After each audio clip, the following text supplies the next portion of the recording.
Hey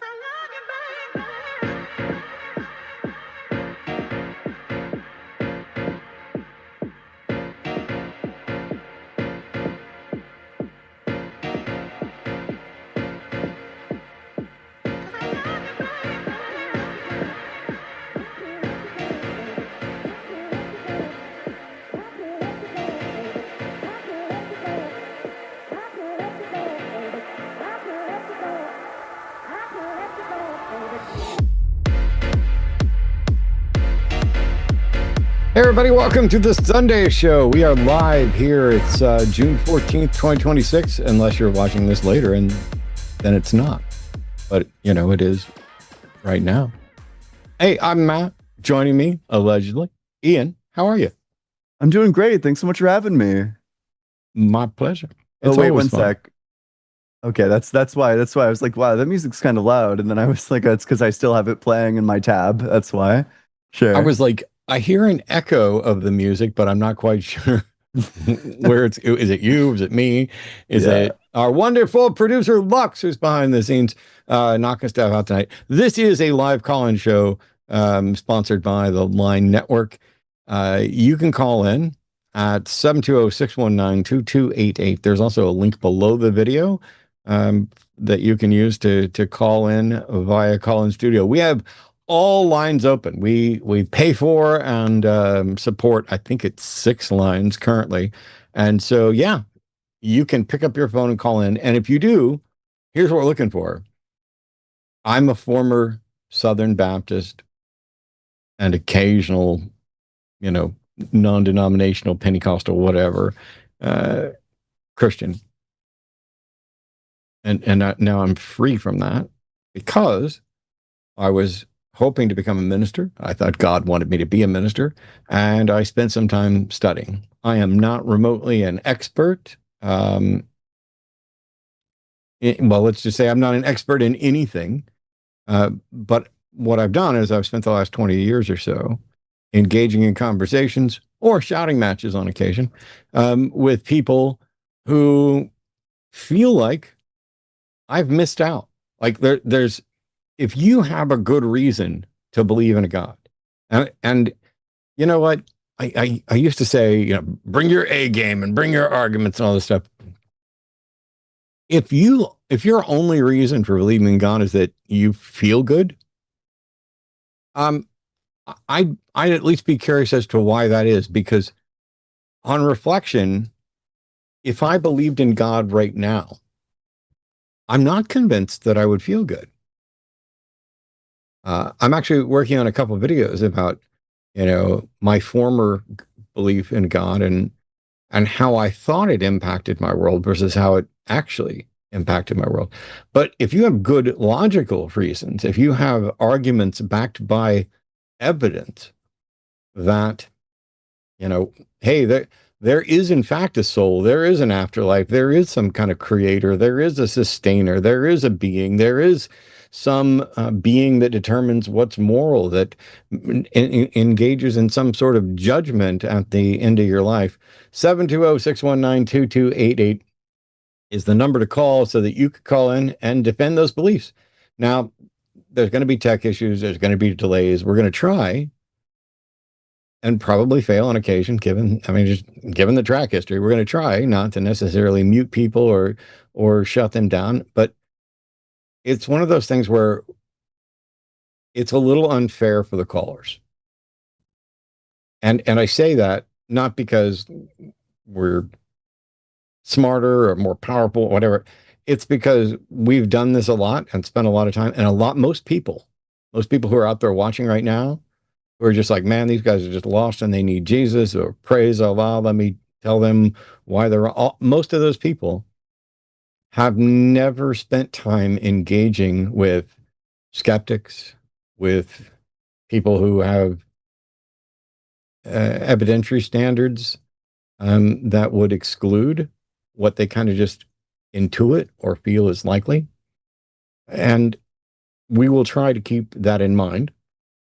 But please understand, when we ask you a question, I know a good chunk of you are calling in to preach.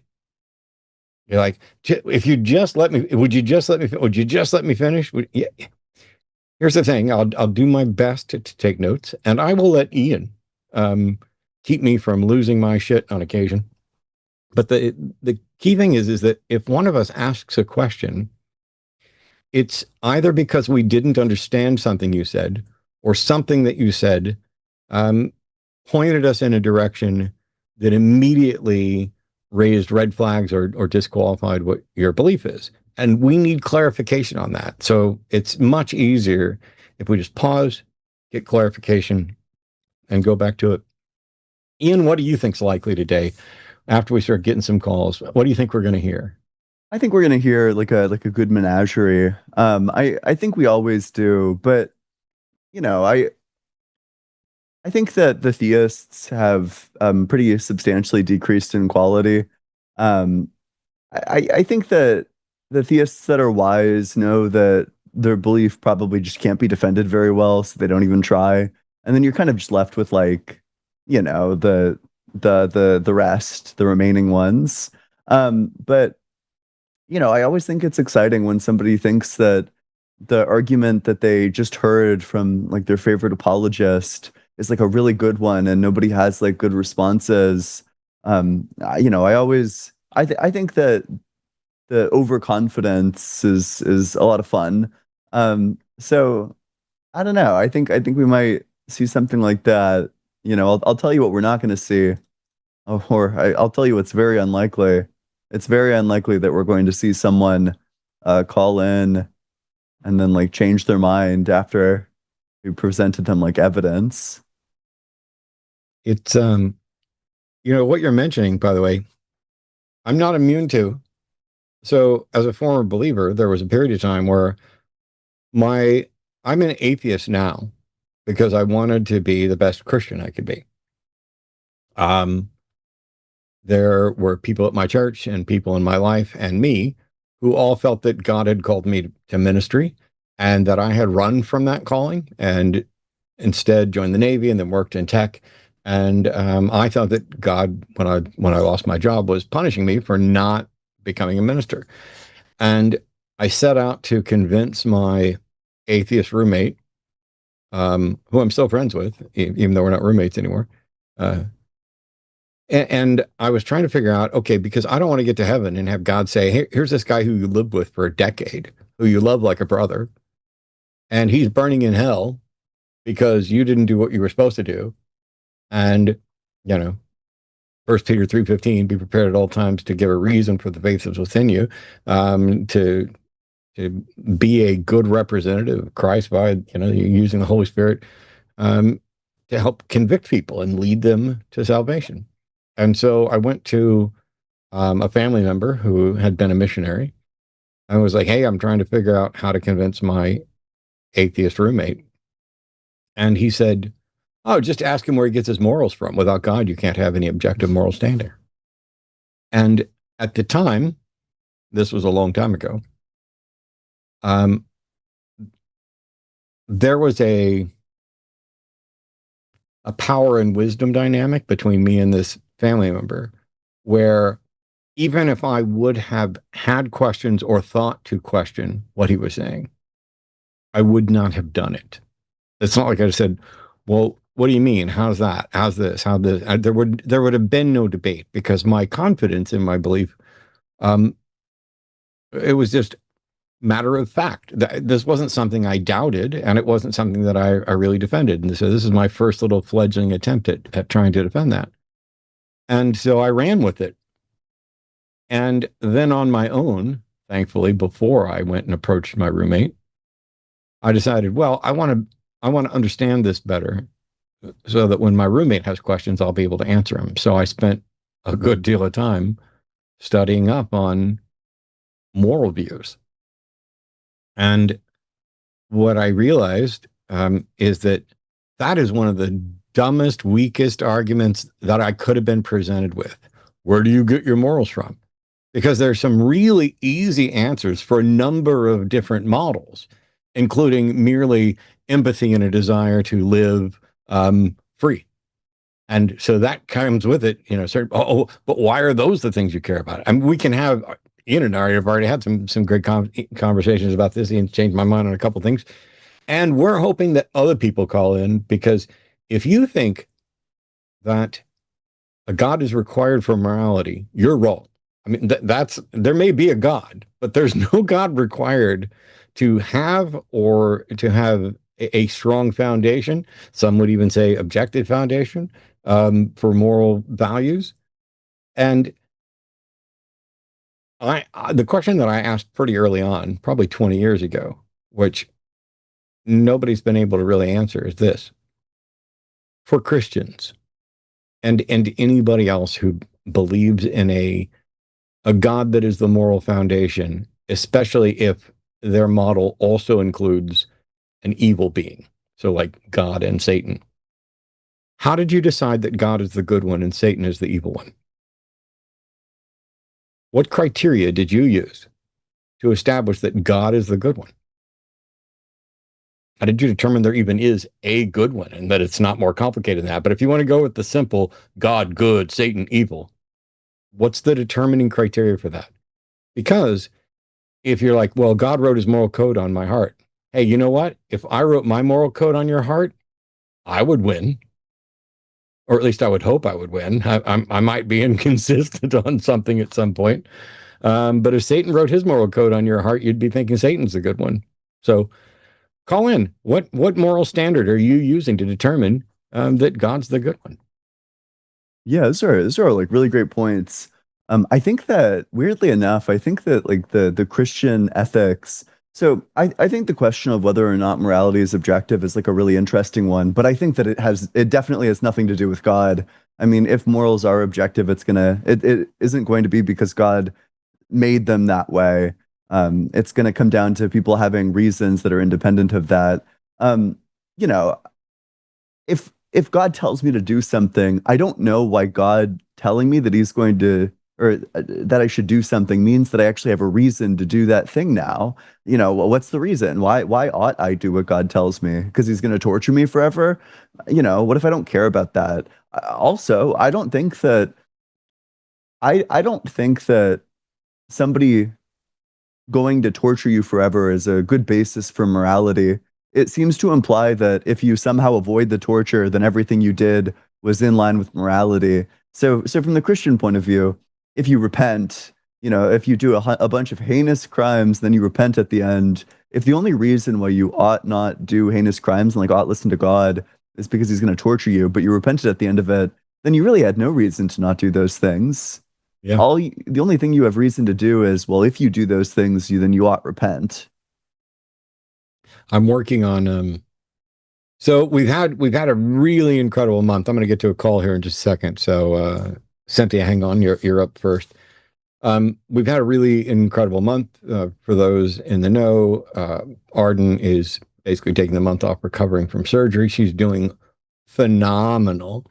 She's sitting downstairs on the couch right now, drawing and relaxing. And, we couldn't be happier with how things have gone. And huge thank you to all the extra support from the people on the line. I know that Ian and Justin and Blitz all took over episodes of my Wednesday night show, The Hang Up. And I know Lux and other people are doing more production because Arden's not slacking, but she's slacking because she needs to. Um, it's been a great month, but it's also been a lot of work, and uh, I'm actually glad for it because it's been very motivating. Like I cranked out a ton of work just this morning, which is unusual for a Sunday because on most Sundays I'm gonna lazy around until it's time to do this show and then do some stuff after maybe. But nope, we're gonna get some work done. In the meantime, 720-619-2288, or you can go online through Call In Studio. There's a link down below. That's how you call in. We are specifically looking for, and we will always prioritize theists. When you call in, if there's 83 million atheists in the queue ahead of you, and you are a theist, you will go right to the head of the queue. Absolutely. However, don't just be honest. Just have a good conversation. Just say, here's what I think, and then be willing to have a back and forth. Be willing to answer questions. If you don't think you're the type of person who can defend your beliefs, that's fine. we could have a secondary conversation, which is, why do you hold beliefs that you don't think you can defend? And it may be that you think it's unavoidable that you do so, but I'd be interested in knowing, um, why you hold those beliefs. For the people in chat asking about John, we've already reached out to John. We just haven't scheduled him yet. But, all right, Ian, if you're ready, we have a caller. Absolutely. Here we go. Cynthia is calling from Virginia. Pronouns she, her. She is questioning, and she has questions about Bible contradiction versus complementary. So, hey, Cynthia, how are you? Hi, I'm doing well. How are you? I'm exhausted, but I'm happy to be on the show. It's like genuinely one of my favorite things to do. Well, I'm happy to hear that, and so very happy to hear the update on Arden. She's one of my favorite people. So mine too, but thank you. I'm a little biased. Well, I would hope so. She's lovely and brilliant. So, my background is Southern Baptist with roots in Georgia and Alabama, and I've been having a particularly difficult time recently. My questioning journey started about 2 years ago, and at any rate, I decided today, for what it's worth, I just wanted a bit of comfort, and though I'm questioning, I thought I can go to any Baptist church in the world and just ask for comfort in the form of prayer, whether or not it's real. And I did, and I took it for what it was worth, just comfort in that moment. And they asked if I wanted to go to a sanctuary, and given how many wonderful experiences I had as a kid, I said yes, just not necessarily to listen to a particular message, but just to be in the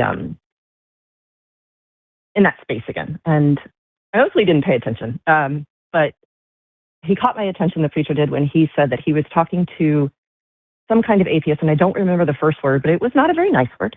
And he said that the atheist commented that the Bible is untrue because it's contradictory.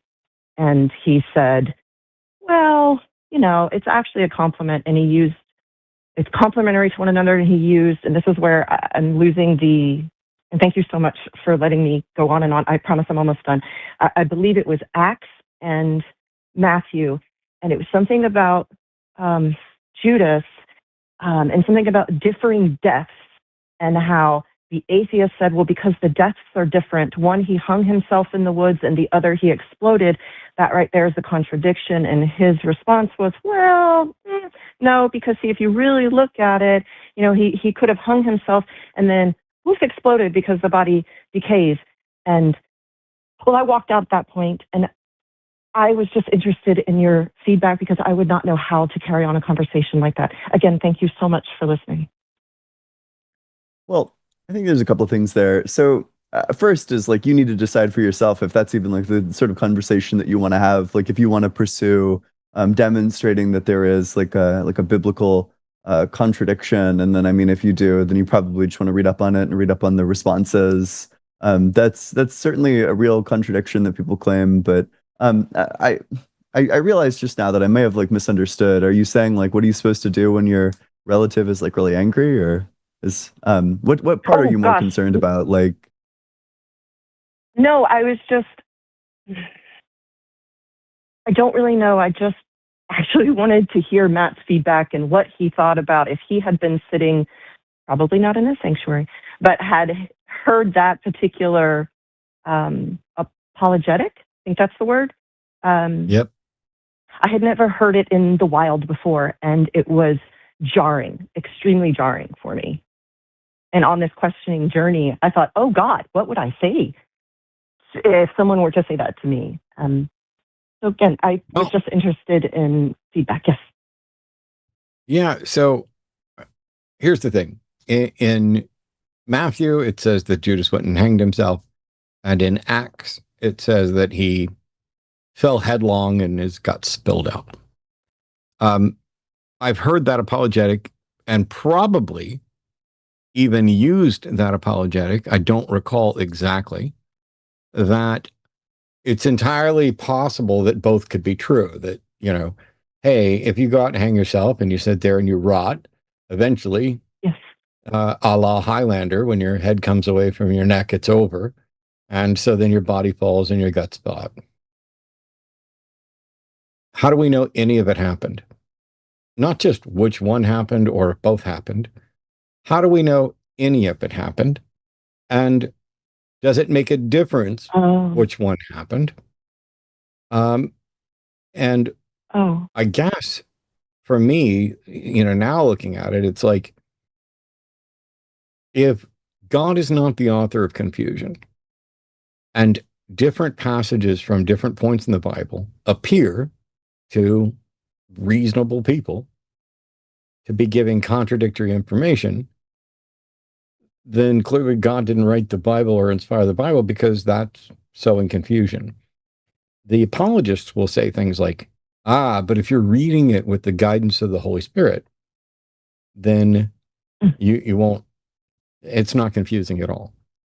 And the other thing they'll say is that, both could be true, like you were talking about. And one of the other common apologetics is to say, apparent contradictions like these aren't important. This could be a scribal error. This could be two different people telling a story in two different ways, or they heard unimportant aspects of the story from different people who told different stories. And none of it has anything to do with redemption or salvation, how Judas died, or if Judas died, who's responsible, what it was like. None of that is relevant to salvation. And so just pray on it, trust God.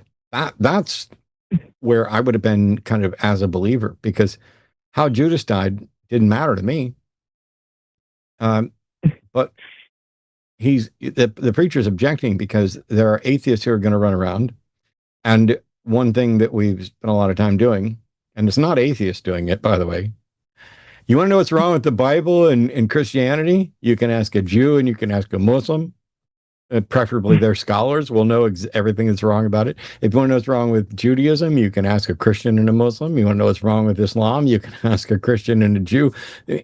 They've done all the work. We're just agreeing with all of them that all of these religions are a hot mess that they can't defend. And it comes down to, oh, well, it's not a big deal. The truth is, it's damning, because if I were God and I had an important message for humanity and it relayed to a story of events in the past, I would not relay that message one time in languages that change and die out. I would not leave confusion, contradictions, apparent or real, in the text. I would not allow the authorized text to include things about my character that were not true, that aren't what I wanted. And so this gets back to divine hiddenness and also the argument from inconsistent revelation. And that is that there is no way that I can think of to square this issue of, there's a God that has an important message for mankind, and yet we have all these messages and no clarification. So that to me is the important part. I see. Thank you. And if there's time, I just had one more question. It was more along the questioning journey for you. May I ask one more thing? Sure. Okay. Did you find during your, I suppose, questioning phase, did you find comfort still, even if you weren't sure if any of it was true, by being there in the church? No. Okay. I'm a weirdo, though.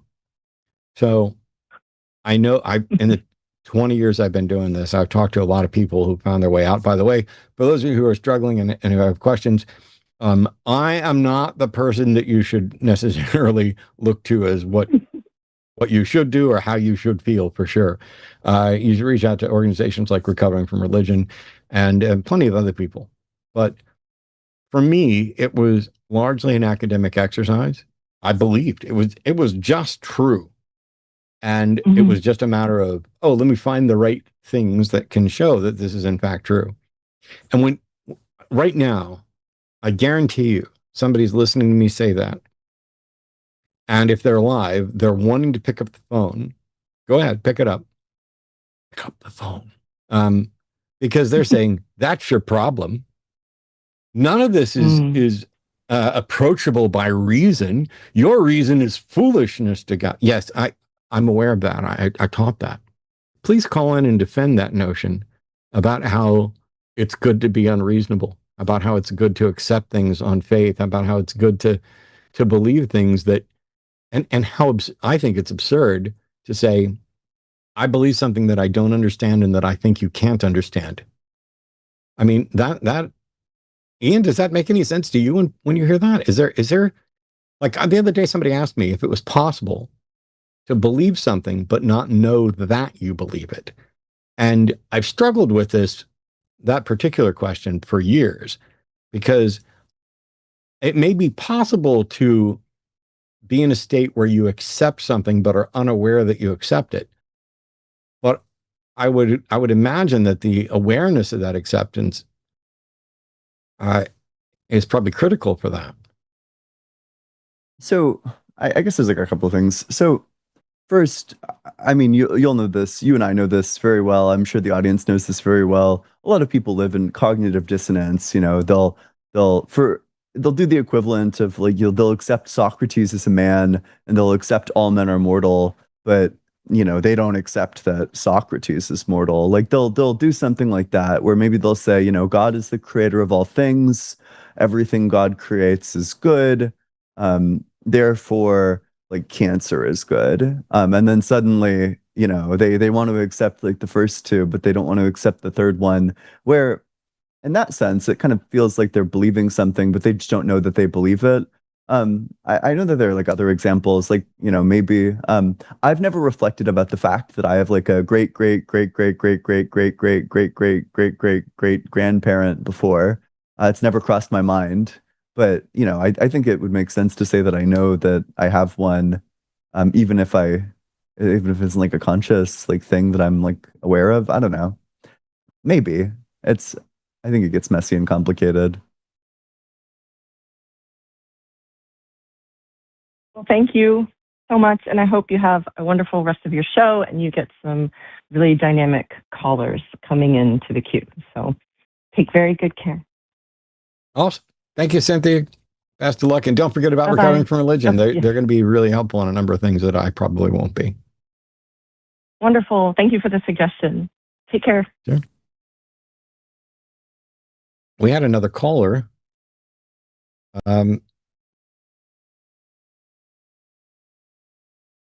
It was another Bible question. It's funny. I've been gone for a week. I did the Sunday show after dark last week because I just happened to sneak back from Dallas long enough to do the rodent work. And it's funny getting people calling in to ask me Bible questions because, you know, okay, I know enough. I know more than almost anybody that's going to call in on behalf of religion, but I have zero expertise. And then there's, you know, Justin and Dalton and countless other people on the network as well that are far more knowledgeable about this. And this intersection between, like for me, I tend to use kind of simple definitions, the ones that I think apply most frequently to people. And that is, a belief, or to believe something, is the state of being convinced that X proposition is likely true. Mm-hmm. And knowledge, while I understand there's the philosophical justified true belief, that's prone to all kinds of issues. What counts as justification? You've got your entire field of epistemology. How do you verify truth? Do you even have access to truth? And so I don't tend to find the justified true belief definition particularly useful. Instead, the way I think most people use knowledge is an expression of a confidence level that to them, and the way I've used it colloquially, is that knowledge is a subset of belief, and knowledge is a belief held to such a high degree of confidence that it would be worldview altering to discover it was wrong. If you say, I believe something, you know, it's kind of, you know, you may have little confidence, you may have massive confidence, but as soon as you claim you know something, it seems to me like most people are using it as an expression of a confidence level. And so when somebody says, is it possible for you to believe something but not be aware of it? I struggle with this because while you may be convinced of the proposition, if you're not aware that you're convinced of the proposition, what good is that? There's been no evaluation. It's kind of happenstance. It's like, oh, I flipped the coin and it came up, the earth is round. So I'm just going to go with it. Yeah. I think that when it comes to like defining terms, there's kind of this problem. It's been looming in like philosophy ever since the time of Wittgenstein, his later period, not his earlier period, that most of our everyday concepts are very poorly defined. That if you were to try to evaluate what basically any word means just by taking like a consensus poll as to like what counts as this, what doesn't count as this, you're going to come away with not like what's certainly not going to fall out of it is the sort of thing that Socrates and Plato were looking for, where you have like the necessary and sufficient conditions, where you have like the perfect definition for every term, and there's no ambiguity. It handles every case in a way that's like intuitive. There just isn't. There is not a definition like that for a lot of things, and I think that's probably true of things like knowledge.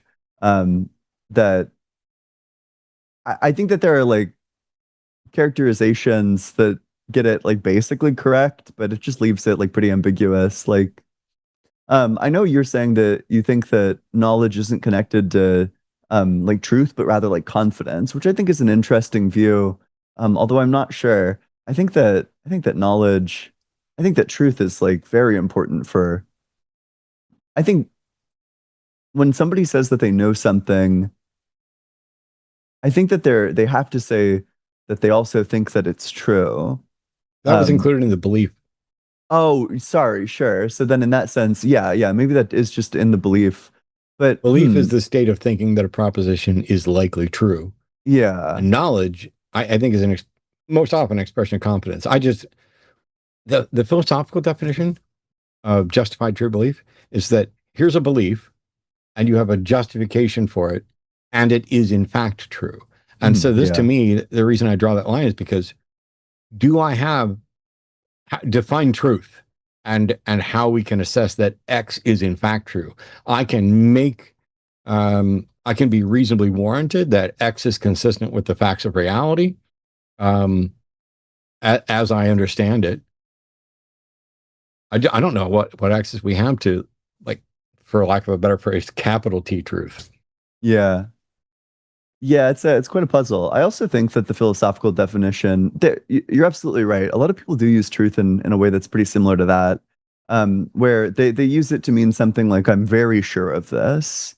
Um, like one line that I'll often get from people is they'll say, no, I don't believe that God exists. Right. I know that God exists, which is just baffling to me. If somebody told me that they didn't believe that 2 + 2 is 4, I would think that they're like an idiot. Um, so when somebody says like I don't believe the thing, I don't know how you can know something without believing it, but it does seem like the word gets used in a different way than like the philosophical definition in a lot of cases. Yeah, and we get sloppy. It's bad enough we have English. English is a mess of a language, because when you say "I know X," you might be saying "I am aware that X," or you might be saying "I am familiar with X," or you might be saying "I have knowledge that X." And because we're so sloppy with that, like if you're a believer out there, like I used to be, and you've ever rattled off that tired sentence of I know that I know that I know that I know that Jesus Christ is Lord, you need to call in, because what that sentence says is I am aware that I have knowledge of my awareness of the knowledge that Jesus is Lord, or some complicated thing down there. And I'm like, not only do I not know that Jesus is Lord, I am not convinced that Jesus is Lord. And all I'm looking for is the being convinced part. And so what convinced you? Because like if you wanted to know, hey, I know that the earth is an oblate spheroid as a matter of definition, and then the empirical evidence and our ability to explore and understand it, I know that that's the case. Does that mean I'm absolutely certain? No, because I don't think knowledge ever requires absolute certainty. Um, under either definition. And I don't think that absolute certainty is attainable at all. But I have knowledge of things, but I don't require knowledge to act. I don't wait until I have knowledge to act. I always act in accordance with my beliefs, even if they are weak. As long as they're past the tipping point to, oh, it's true. That's when I start acting on it. And it's not even a matter of choice. I don't have a choice in what I believe, and I don't have a choice that I'm just going to act consistently with my beliefs. The problem is it doesn't seem that way sometimes, because I might believe it's wrong to steal situationally, and then I might believe that under this particular set of circumstances, that general belief gets overridden. And so it seems like you're not acting in accordance with your beliefs, but beliefs are a complicated mess. And so they have a priority level as well. Like, I believe it's wrong to steal, but I also believe it's more wrong to allow someone to die of heart failure if there's a defibrillator in the window that you're going to break, and that sort of thing. Yeah. No, that's that all strikes me as true. That, in addition to that, I mean, there are like obviously the examples where it's I think it's unlikely that there are going to be I don't think there are going to be very many like absolutely true moral claims that are true in every circumstance. I think that there are going to be a lot of circumstances where actions that are typically wrong become acceptable because of like some extreme extenuating circumstances. Um, Otherwise, I think that you just end up having to bite some um, pretty hard to swallow bullets about rightness and wrongness. Yeah. I remember back to the story that I was telling before, um, when that question was posed to me, ask him where he gets his morals from. My understanding of morality then was, you know, much simpler. But also, I think, and this could be me being an idiot, which has happened many, many, many, many, many, many, many, many times. I think people complicate um, several topics far more than is justified, and one of those is morality. I think that they try to look at it like it's A theory, B theory, and X theory of time, and oh, we don't know and everything else. But let's imagine that. I mean, Ian and I are largely in agreement on what an objective moral foundation would be and should be, and I would argue is, I think. But what if we weren't? I mean, the old way I solved this problem was you could begin with any set of arbitrary positions.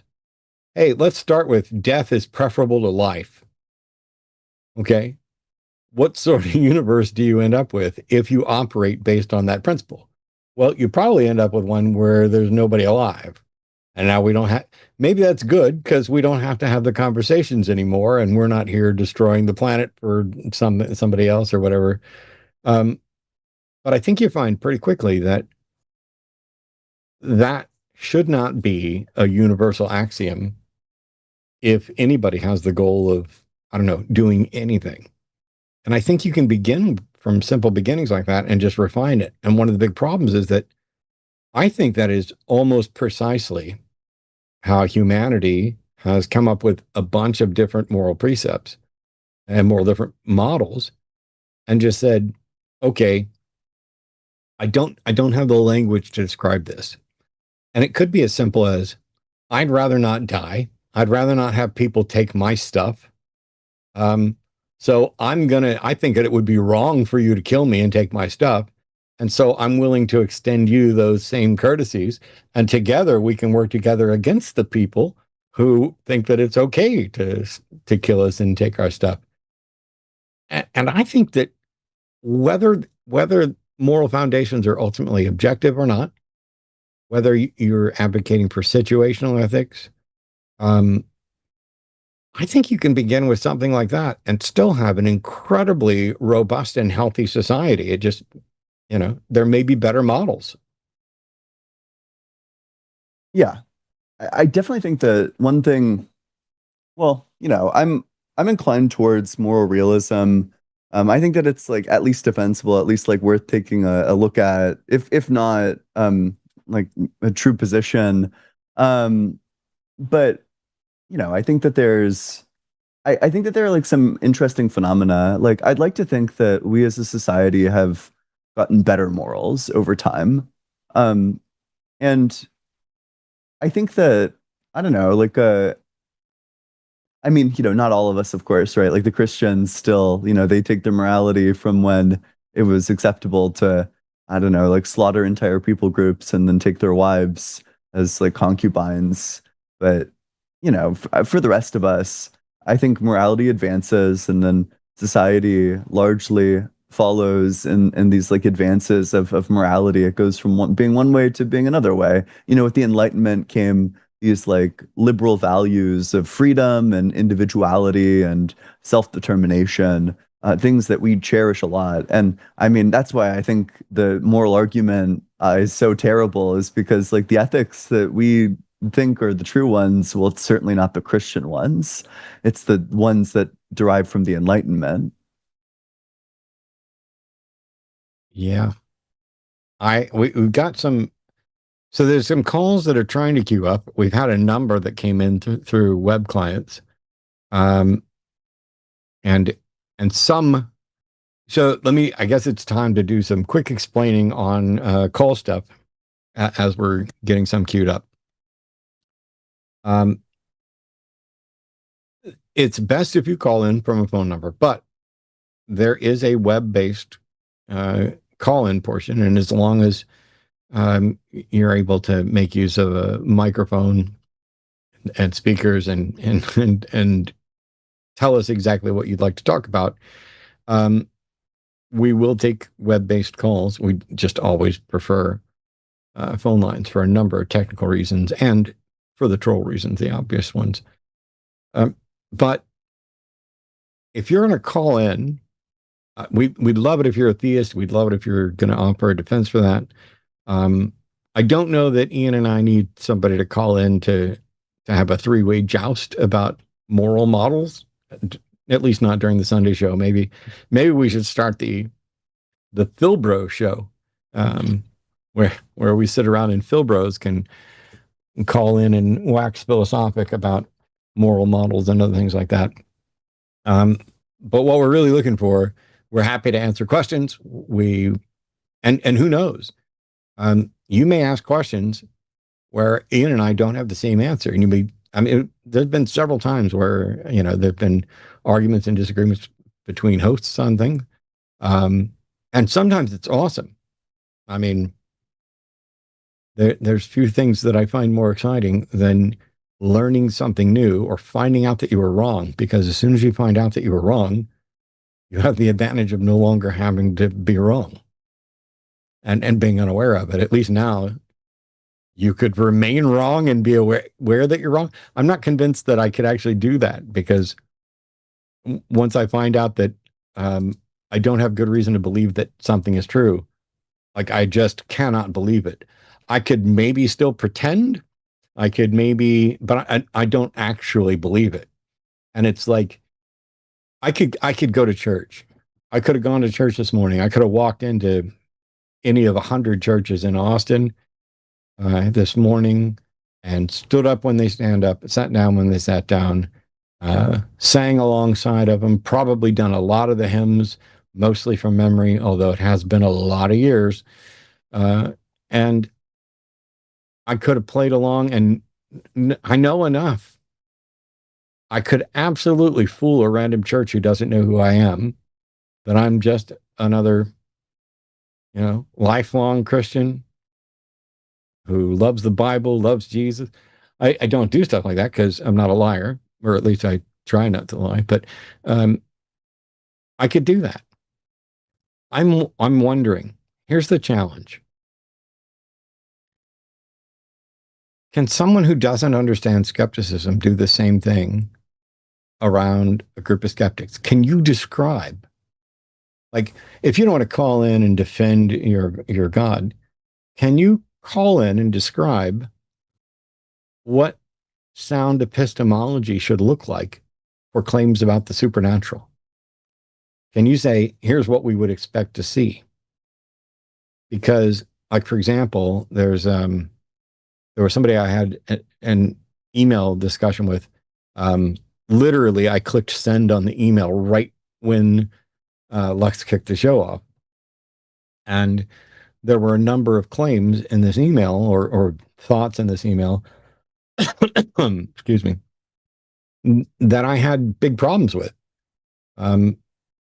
I'm on record, and maybe I'm wrong. Maybe we'll talk about it after this next call, but I'm on record as saying that deism is one of the most ridiculous positions I've ever heard, because as far as I can tell, deism defines a non-interventionist God. And to me, it's like claiming to detect the undetectable. And I always find that deism is either put forward by people who are confused about something, either the various categories or epistemology, or who are afraid to say, no, I don't believe this. So let me opt for the untestable, unfalsifiable God, because it keeps me from having to defend things that I don't know, because I now believe something that's indefensible. But maybe we'll dig in on deism a little later. But we've got calls coming in now. CK is an atheist from New York, pronouns are he, him, and has a question about growing up in a cult. How you doing, CK? Hi, I'm doing okay, thank you. I was raised in a South American right-wing religious extremist cult. My parents sort of abandoned me there when I was young. I was able to walk away on my own at the age of 26, of course, laden with guilt and the feeling of being sort of like an alien on this planet. Over the years, I've pretty much recovered. And then after listening both to you and Promise, I've learned that deconstruction is essential, and I've been working on that. What I find curious, though, is that as a child, instinctively, I felt everything I was growing up in was wrong. I mean, the things I witnessed, the thought process, the things they would say were wrong. And of course, I couldn't do that outwardly.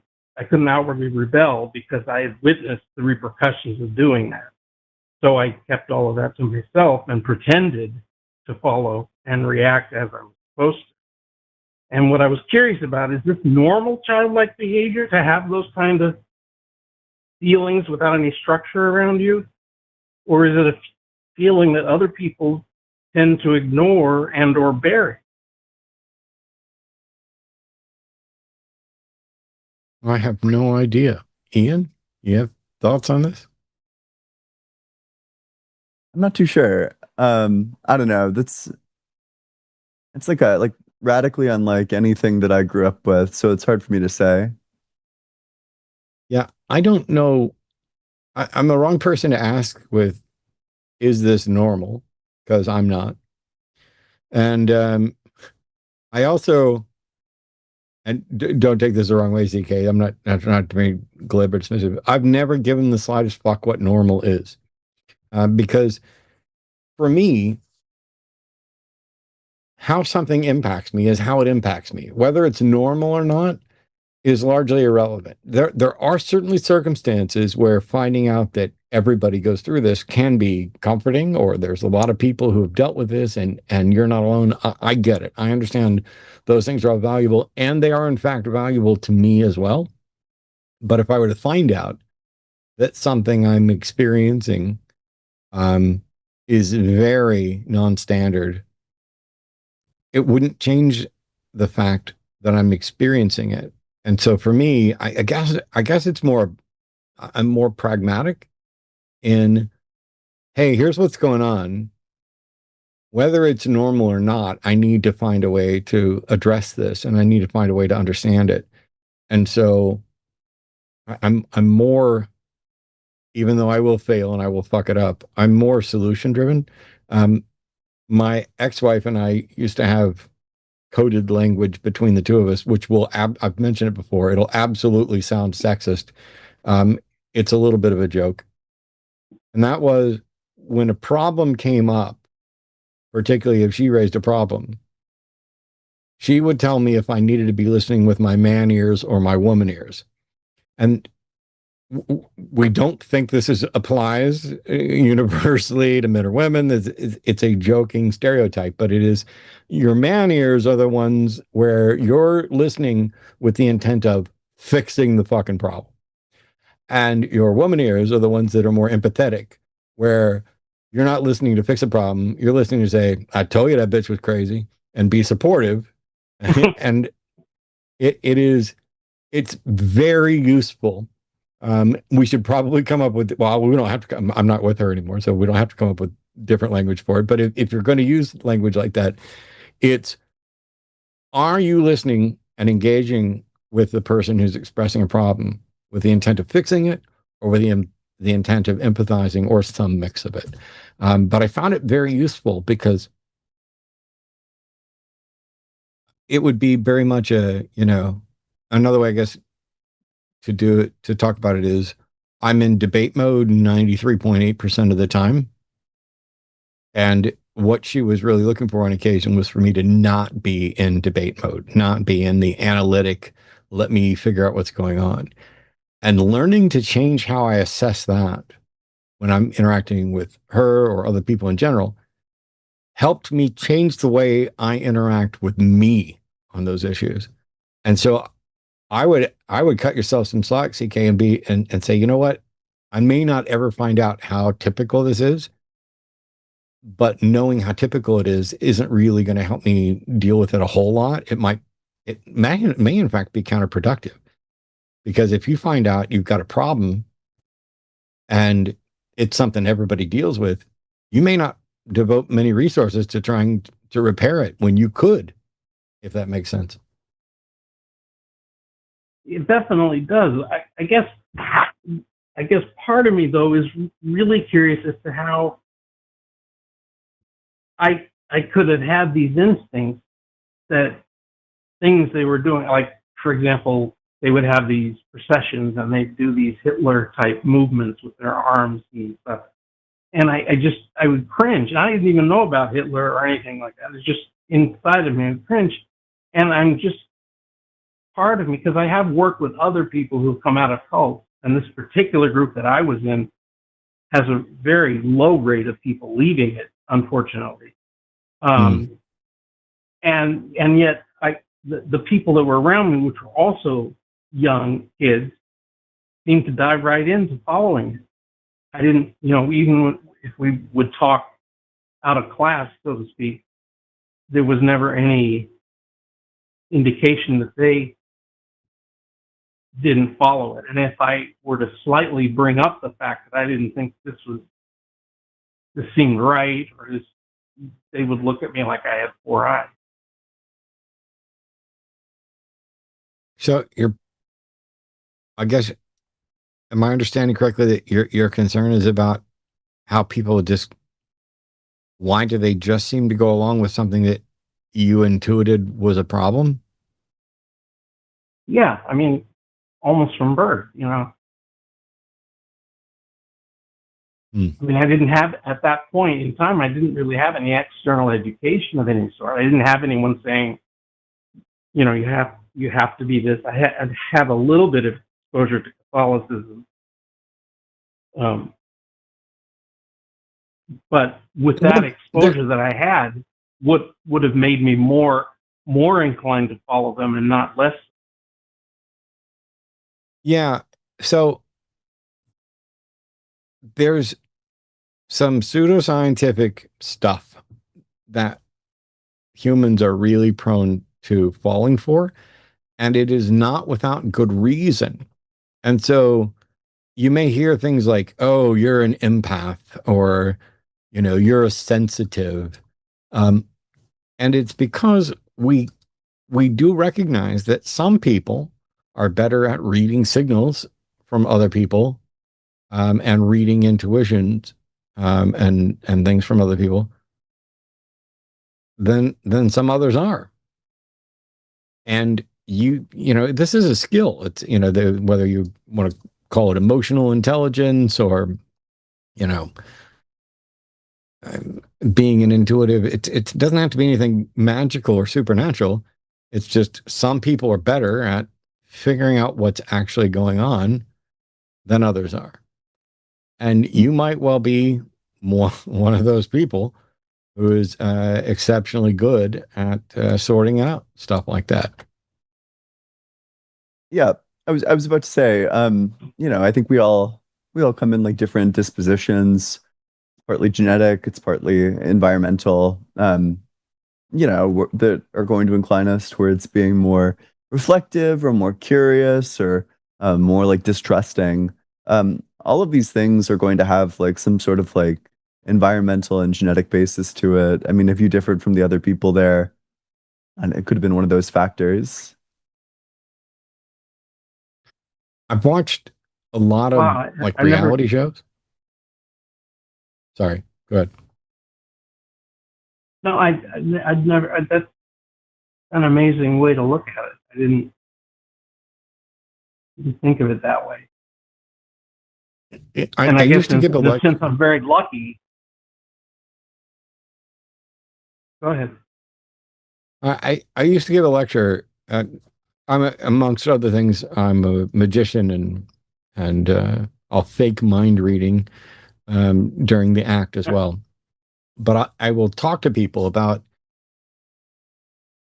how we frequently read minds and why people think they read minds. When you're like in a crowded shopping mall and you're walking along, you don't have to have turn signals. You don't have to have hand signals. You don't have to tell anybody what you're doing. You read the body language of other people to see kind of where they're going. You judge their speed. Is it regular? Is it irregular? Does it look like they're getting ready to cut over in front of you? Do they appear to be, frenetic or harried or in a hurry?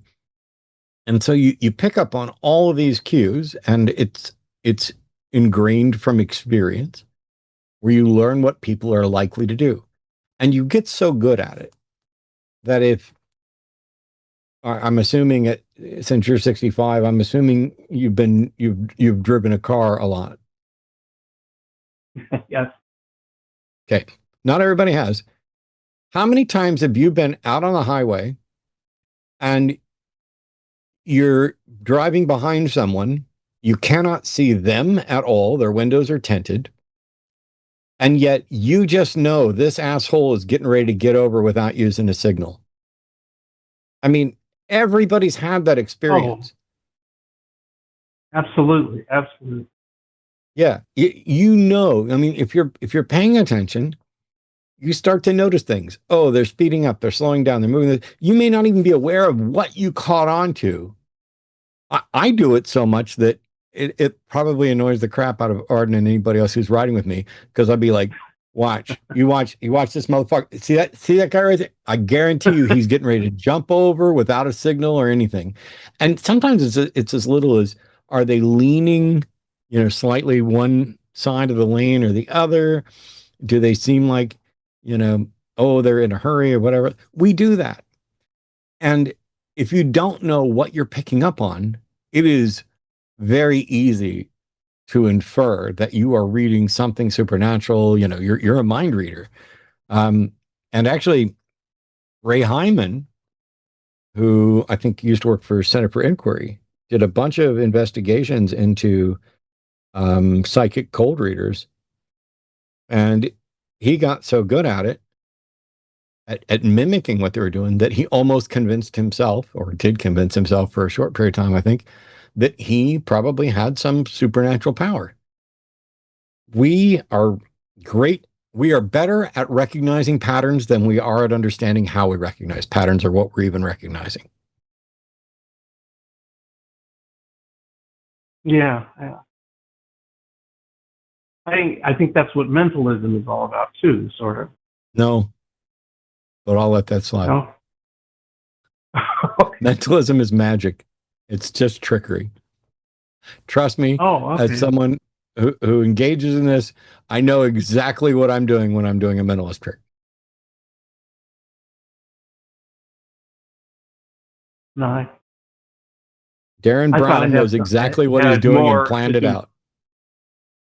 I thought it had more to do with observation, but No, but I'll leave it at that. that's We're just really good Okay. at well. seeing patterns, but that's not mentalism. Okay. Well, thank you very much. It's been enlightening for me. Yep. Thanks, CK. Appreciate the call. Okay. Yeah, appreciate it. Take I'm care. glad you find your way out of was probably a very dangerous cult, or cult-like group. That's just wild. All right. We have a couple other callers here. We are not getting theist callers, but you know what? We're getting good questions that are unusual. We're having conversations. And so Addison is agnostic and calling from Canada. Pronouns are she, her. Addison thinks the problem of religion comes down to cognitive dissonance. Without it, there's not as much of a concern to address religion as a problem. Hey, Addison, how are you? Hi, I'm doing good. How are you? Doing well. Not bad at all. How can we help? So the reason why I'm calling in is because I think that the kind of problem with religion is that people do things because of their religion they've been taught to do, rather than, using critical thinking to come to those conclusions. And I think that 98% of humanity, regardless of whether they're religious or not, are experiencing cognitive dissonance. And I say that because 98% of humanity are killing animals to, eat their flesh. And they give cats and dogs a pedestal for saying that's wrong. But for other animals, they couldn't care less. In fact, they pay for it to happen. Well, Addison, I think you're going to be pleased to find out that I'm a vegan, because I find everything that you just said to be quite compelling. I do think that if you think that animal abuse is wrong, like if you think it's wrong to abuse like a dog or a cat, you're probably also committed to believing that things like factory farming are wrong, which means that like the vast majority of the meat that you eat is going to be like unacceptable. So, I mean, I agree with all of that. Um, you know, I think that that's kind of the danger in having religion at all, is that people act on their religions. They take actions based on the things that they believe, which is why it's so important to believe true things. I don't know, Matt, do you have any thoughts? Nah. Yeah, and I think um, I think people also tend to consider God as being something that has to be omnipotent or have omniscience. But I think that the concept of God kind of just boils down to power, because if a God lacks power, they're just a weak God, right? And if they're mortal, they kind of fail to be a God. So I think when it comes to like the concept of God, it's just another way of describing an entity having power over you. So in this way, it kind of follows that government has power over everyone, and in that way, they're kind of a deity in of themselves. I don't No. think that follows, right? I think that what you just cited is like a great counterexample for why we should probably look for like a more refined definition of God. I think God, if one existed, would be something like a mind that created the universe, or like the metaphysical foundation of reality that's like a person. Um, something like that. I don't think just having power like by that standard, like the government would be God, and that's obviously not true. Every parent would be God. That's obviously not true. I guess I just don't think anyone uses the term that way.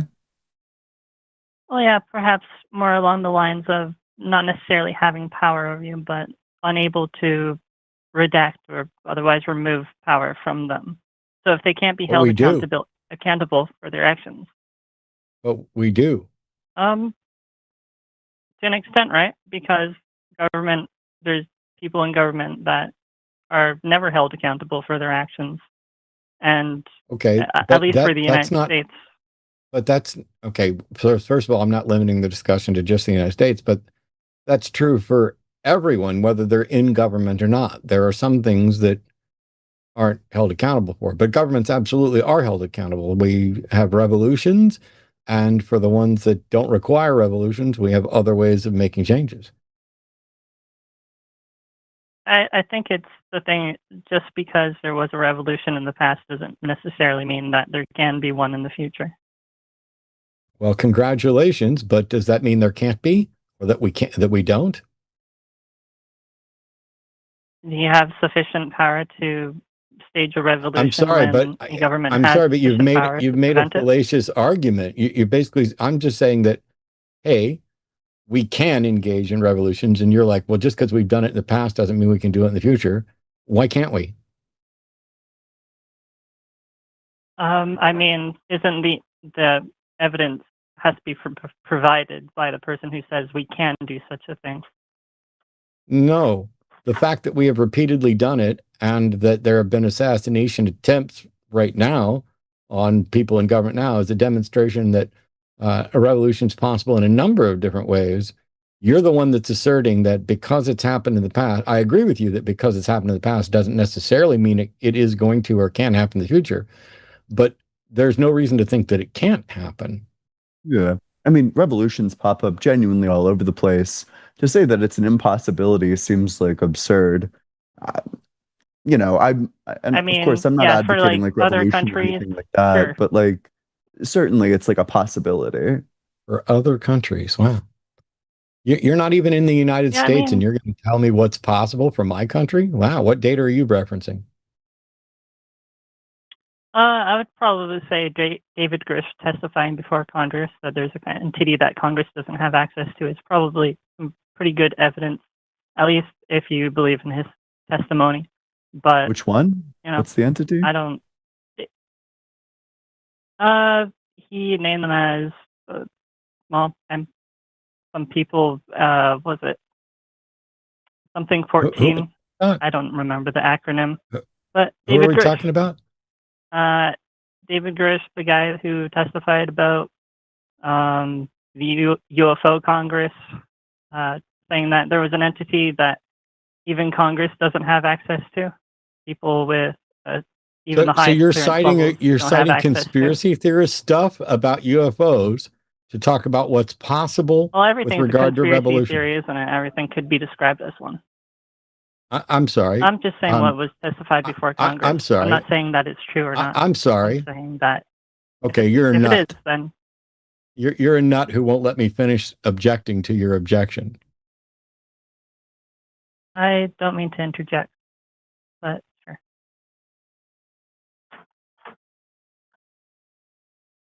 Does a former U.S. Air Force officer have sufficient knowledge and data to demonstrate that revolution is no longer possible? And did he testify to that? No, he was testifying No, specifically then that why the are you United States then why had- are no. If the answer is no, why are you referencing that as your evidence? Because I think that a revolution requires people to have the power to stage a revolution. And Okay. if there is I'm sorry, an but inability to do that, that then doesn't answer it my doesn't follow. question. That doesn't answer my question. You referenced someone who did not provide the information that you wanted. I asked for evidence that would support your case, and you referenced the UFO testimony guy who did not provide evidence for the position, and I asked why you were referencing him. It's a question. I don't work for the United States government or anything like that. So I'm sorry, did it's I an ask open anything question. about, I didn't ask whether you worked for the US government, nor is it relevant whether or not you work No, for the but US I don't government. have You're the making, ability I to don't know know. why you're interrupting me. That's going to go really badly. You're making claims about what's possible, and I asked you to defend them. And when you were asked to defend them, you referenced a testimony that does not include anything that could be considered a defense of that position, correct? I think it is a defense of the position. I think How? it's an open hypothetical because if you cannot have enough power to stage a revolution, if there is technology that prevents you from doing so, and this doesn't really necessarily have to be What being a nut, right? technology did Grish say existed that prevented a revolution? Because when I asked you if he testified to things that would prevent a revolution, you said no. So what technology is he referencing? From what I recall, he was talking about technology involving UFOs and things like Yeah. that. I Go eat a can't obviously sandwich. verify what he's saying is true. But you asked me You are making me, you are increasing. source. I think that veganism is a moral virtue, but I'm not convinced that it's a moral obligation. But you are yet another in a long line of people that make me suspicious that a vegan diet reduces your cognitive ability. Okay, so a little bit of ad hominem, that's fine. But That's all right. I'd say I that there is, acknowledge even if there's no such thing as objective. I acknowledge Okay, I'm being that cut it's off a little now. bit, I acknowledge it's a little bit of ad hominem, but you made a fallacious argument that I tried to get you to address, and you decided to be dishonest in response. So, luckily Ian's here to restore my confidence. if I I'm made a sorry, I'm still fallacious, talking, but luckily Ian's here to restore my confidence in vegan. Wait, so I just want to get clear. I want to make sure I'm tracking. Does the guy who testifies that there's like this super secret like evil group controlling the government, does he provide any evidence for the claim, or is it just like a it's a is it like testimony. I don't think there is any direct evidence, no. Oh, then why would you ever believe that? And I apologize. I'm not She's trying irrational. to be rude or confrontational. You're just being irrational. It goes with the territory. I think If there's it's no okay to evidence ask for it, why would you questions. believe it? I'm not necessarily believing it. I describe myself as agnostic about the subject. In Then my why'd you bring it day-to-day up? life, it doesn't affect me. I was asked a question. Okay, so you're saying that revolution is impossible I was, because there might be this secret group. I think it follows, yeah. If you don't have What? enough power to overthrow Huh? a government, Could it be possible that if this group government doesn't has exist? In the worlds where this okay, let's imagine absolutely. that the group doesn't exist. In that circumstance, would revolution be possible? I don't see why not. Yeah, cool. So then it's not so revolution is not impossible unless you establish that there's like some sort of like powerful group that's gonna like stop all of them. Of course. I don't think that I have no way of confirming whether it exists or not. I have this one person that testifies before And yet Congress you believe saying it. these things. And yet you believe it. Not necessarily, no. I referenced it What because do I you was mean not asked necessarily? about. What do you mean not necessarily? No, you are citing it as a justification for a position you hold. I didn't say that it was a position that I hold. I was saying that I was That's a lie. saying that God. Well, feel free to Do you bring up think? whenever I said it was a position that I held. But I'm sorry. I was Are saying, you in the habit of bringing up positions you don't hold when you say things like you don't believe that revolution is possible because you listen to the UFO guy? I think it's okay to ask questions, right? You're not asking questions. You asserted a position. You know the difference between a position and a question? Yeah, what was the question Well, that was if I was asked? asserting a position, wouldn't I say that I'm asserting a position that I held? If you were asking a question, wouldn't it end in a fucking question mark? I have been asking questions. I don't No, you understand. haven't. No, you haven't. No, you haven't, Addison. But You asserted a position. You did not say, hey, do you guys think it's possible for a revolution to occur? That's a question. See how the sentence rises at the end? That's how you can tell that there would be a question mark there. But also, this is incredibly dishonest of you because neither of us are opposed to people asking questions, and yet you're implying that, hey, I'm just asking questions. It's okay to ask questions, isn't it? Yes, it is. You know what it's not okay to do? It's not okay to assert Well, I positions. think it's And just then a when matter I'm of sorry, I'm still fucking tone talking. I and the know fact that's that there was difficult an for you. I'm sorry that it's difficult for you, but I'm still talking. You know what's not okay to do? It's not okay to assert a position. And then when asked to defend it, cite a defense that is irrelevant. And then when somebody says, why would you believe that if you admit that there's no data and no way to determine it? And then go, oh, I'm just asking questions. How much time would you like to waste? yeah, I get, Addison, that you're just asking questions. But could you remind us the question that you asked? Because I don't think that you asked questions here. I think that you tried to make assertions, and then when you got called out on those assertions, you retreated to just asking questions as like a follow back. So what question did you ask? I brought up two subjects. I mentioned God and power and Neither of these things are the questions. relevance there. You said you're just asking questions, but then you can't give an example of the questions that you were asking. You didn't ask questions, you made assertions. I specifically asked if a god is what boils down to power, not omnipotent or omniscience, then a god could have those things. But if they lack power, then there's nothing there. And if they're mortal, they fail to be a god. That's what I said in regards to God. And I brought up government having power over everyone, and that makes them sort of a deity in a sense if it comes down to power. And of course, like, You know can these aren't disagree questions, with right? that. Like that That's was like fine. those were like conditional statements. Like you were saying, like, if what a god is having power, and if the government has power over us, then the government would be our god. But those aren't questions.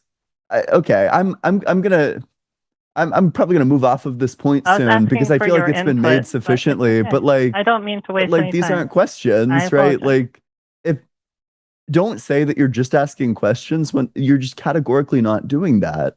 Yeah. What happened was you made claims. Well, I failed We to phrase it challenged, in and a way I'm that sorry, I'm made still it. talking again. You made claims. We challenged them. Some of them we accepted. Some of them we challenged. We asked you to defend them. You provided a defense that I would charitably consider um, irrelevant and uncharitably consider bonkers. I mean, somebody in chat said that you just changed lanes without signaling, which I think is an incredible description of what happened in the conversation. You went to, oh, our government is like a god. No, it's really not. And all we were saying is that we have options.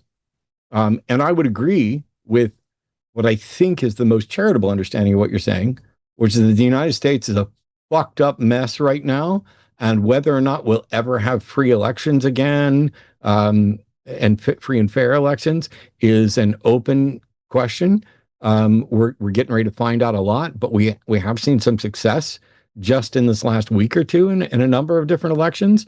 It's not enough to throw in the towel, but revolution and civil war, those are still possibilities in many different countries. And then you went to oh no, you can't have a civil war or you can't have a revolution. And the reason for that is this guy gave testimony at the UFO trials about I guess some sort of government secret UFO technology. I don't know. I don't even know what it is. Yeah, like was this And guy a I part of it, apologize if or I was didn't. he just in like the?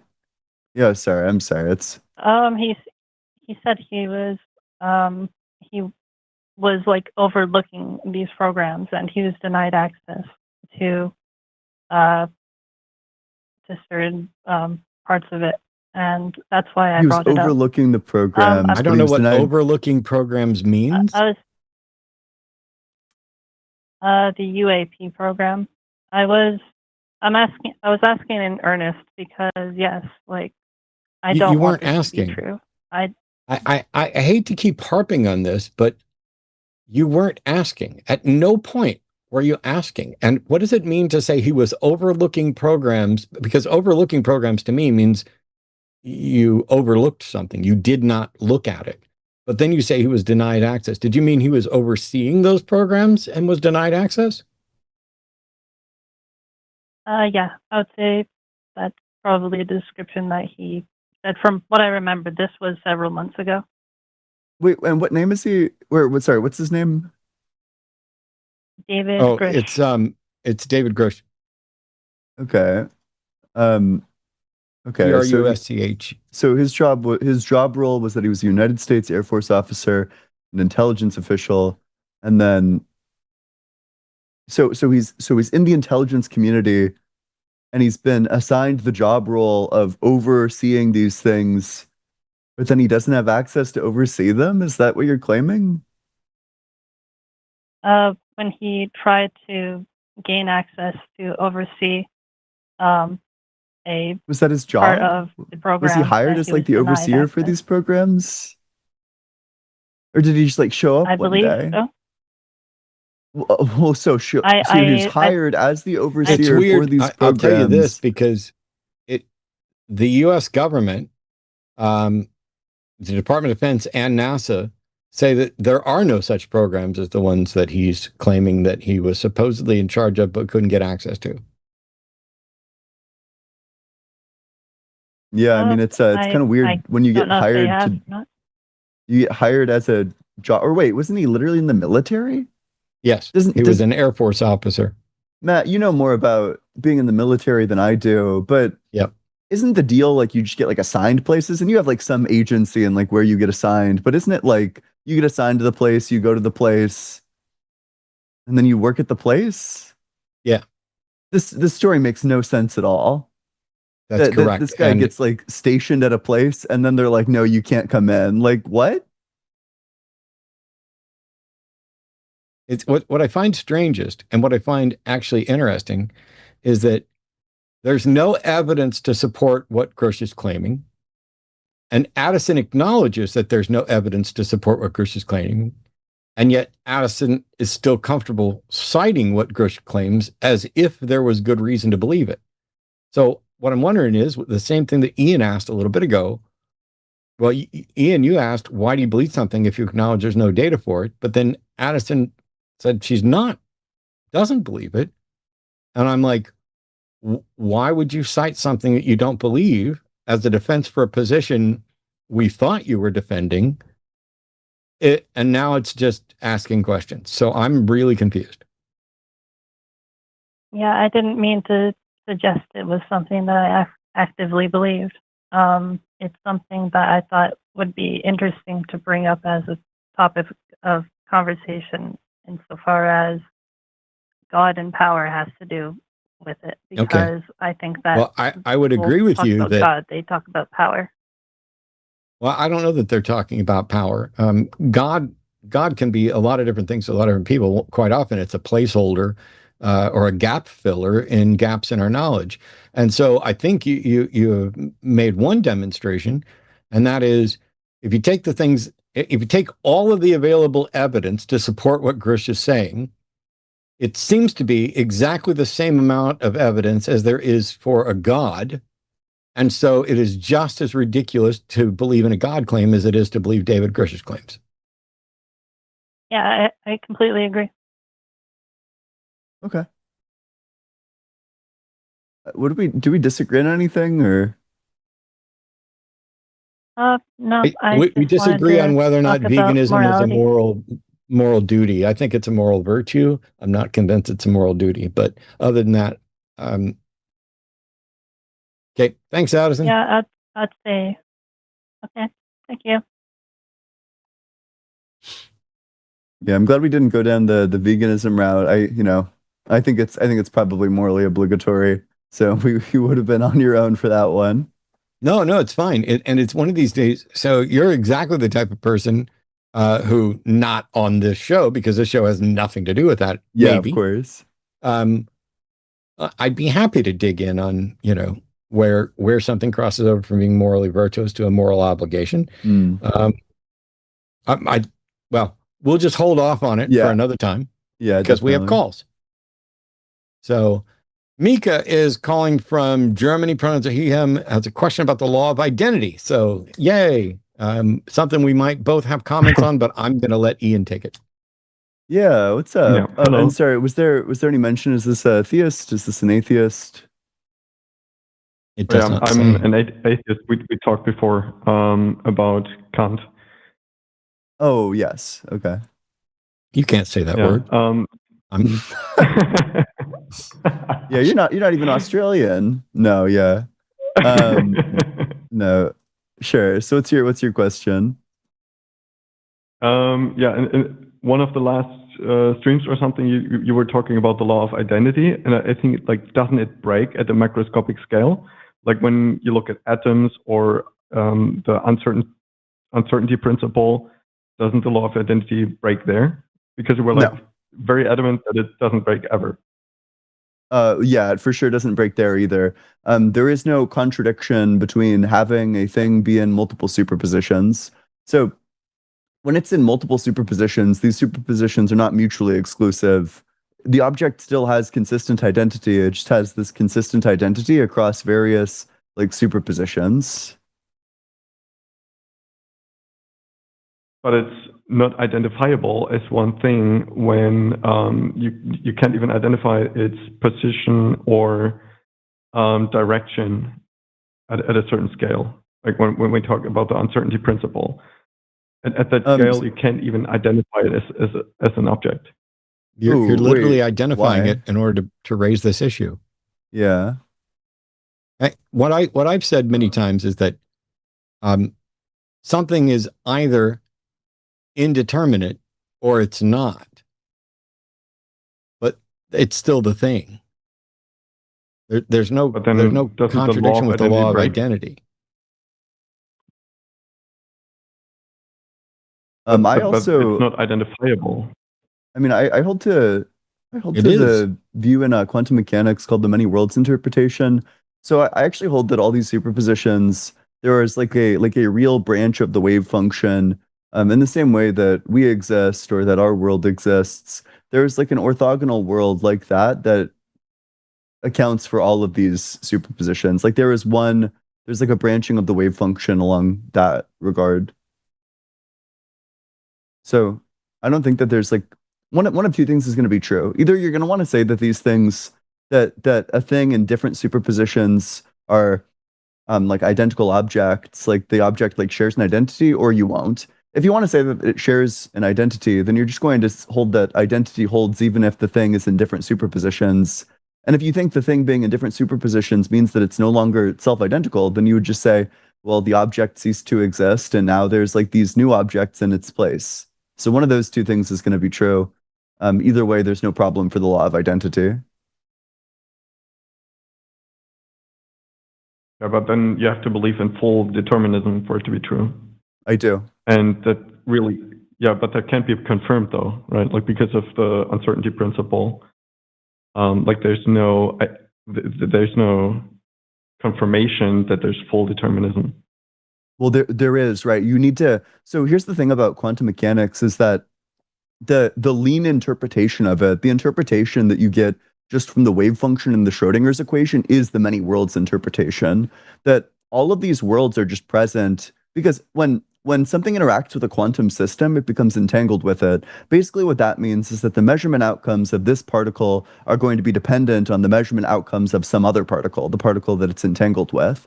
if this particle is over there, and these particles collided, well, then that particle must be like over here. If this particle is spin up and it's entangled with that particle, then this particle must be spin down. Entanglement just means that the measurement outcomes are like together. So because everything is interacted with everything, it follows from that everything is just a quantum system, one big quantum system, which corresponds to one universal wave function that evolves in accordance with the Schrödinger equation. So we have really good reason to think that the many worlds interpretation is true. And yeah, I think that things happening for no reason is pretty implausible.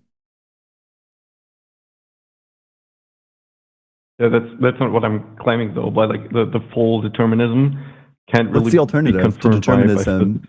The alternative to determinism is that there are some facts that are brute contingencies. There are some facts where they could have been otherwise, but there's nothing that explains why they're this way as opposed to that way. Yeah. I mean, I believe in determinism too, but I just don't see it confirmed because of the Heisenberg uncertainty principle. There's just way too much uncertainty to be like totally precise about determinism in a way, if that makes sense. So, What do you think the that's why I Heisenberg think, uncertainty principle means? it means that at a certain scale, you can't predict the position and direction of particles. And it's not just the measurement that detects this, but it's like also it's a physical principle. It's not just that we can't detect it; it's also a physical principle that is just impossible to detect. Well, The fact that you can't predict it doesn't mean it wasn't determined.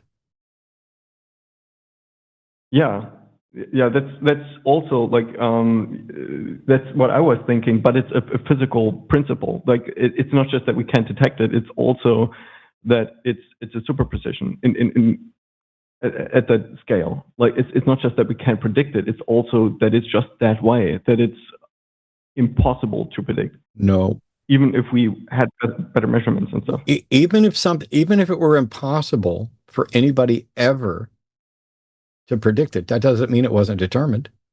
Yeah, it's the difference between epistemology and ontology. Epistemology refers to the study of knowledge, the things that we know. We might not know what it is, but it can still have a position. It might not be possible for us to know, but it can still have a position. So I'm not sure why we can't predict it. It would follow that there isn't like some fact of the matter. But we can't know if it's determined or not if we are unable to detect it. But you can because of the argument that I just gave you. Hang on. If you can't know if it's determined or not, how could you assert that it's not determined? Yeah, that's a good point though. But like, I mean, you just can't tell if it's unpredictable. You can't tell. If you can't tell, then stop saying determinism's wrong. At most, you could say, "I'm not. I don't. I'm not though." Okay. Yeah, well, but then what do you? I mean, okay. Yeah. So you hold like an irrational belief? That's what you're telling us? What? No, I just say that like the law of identity breaks at a macroscopic scale, where you can't tell where things are going or where they're coming from, the speed and position. You can tell at a macroscopic scale. But things are still self-identical. What's the thing that isn't identical to itself at the quantum scale? This is a philosophical issue, not a law of physics issue. I mean, the fact that Newtonian physics breaks down, on really small scales, we build buildings as if the Earth is flat, but the Earth's not flat. None of that has anything to do with the building is what the building is. If you this is none of the three of us are physicists, so if I could just like appeal to authority really quick, you should talk to Dr. Blitz sometime. He'll tell you with no uncertainty that quantum physics is not at odds with any of the classical laws of logic, that it's perfectly in line with the law of identity. Yeah, because a law of identity doesn't tell you anything at all about what a thing is. All it says is it is what it is. And so if it is determined, then it's determined. And if it's undetermined, it's undetermined. And if it's indeterminate, then it's indeterminate. Whatever it is, that's what it is. It's preposterous. And granted, this isn't an argument. This is just stuck from a philosophical standpoint. It's preposterous to suggest that something could not be what it is. Okay, I'm still not sure.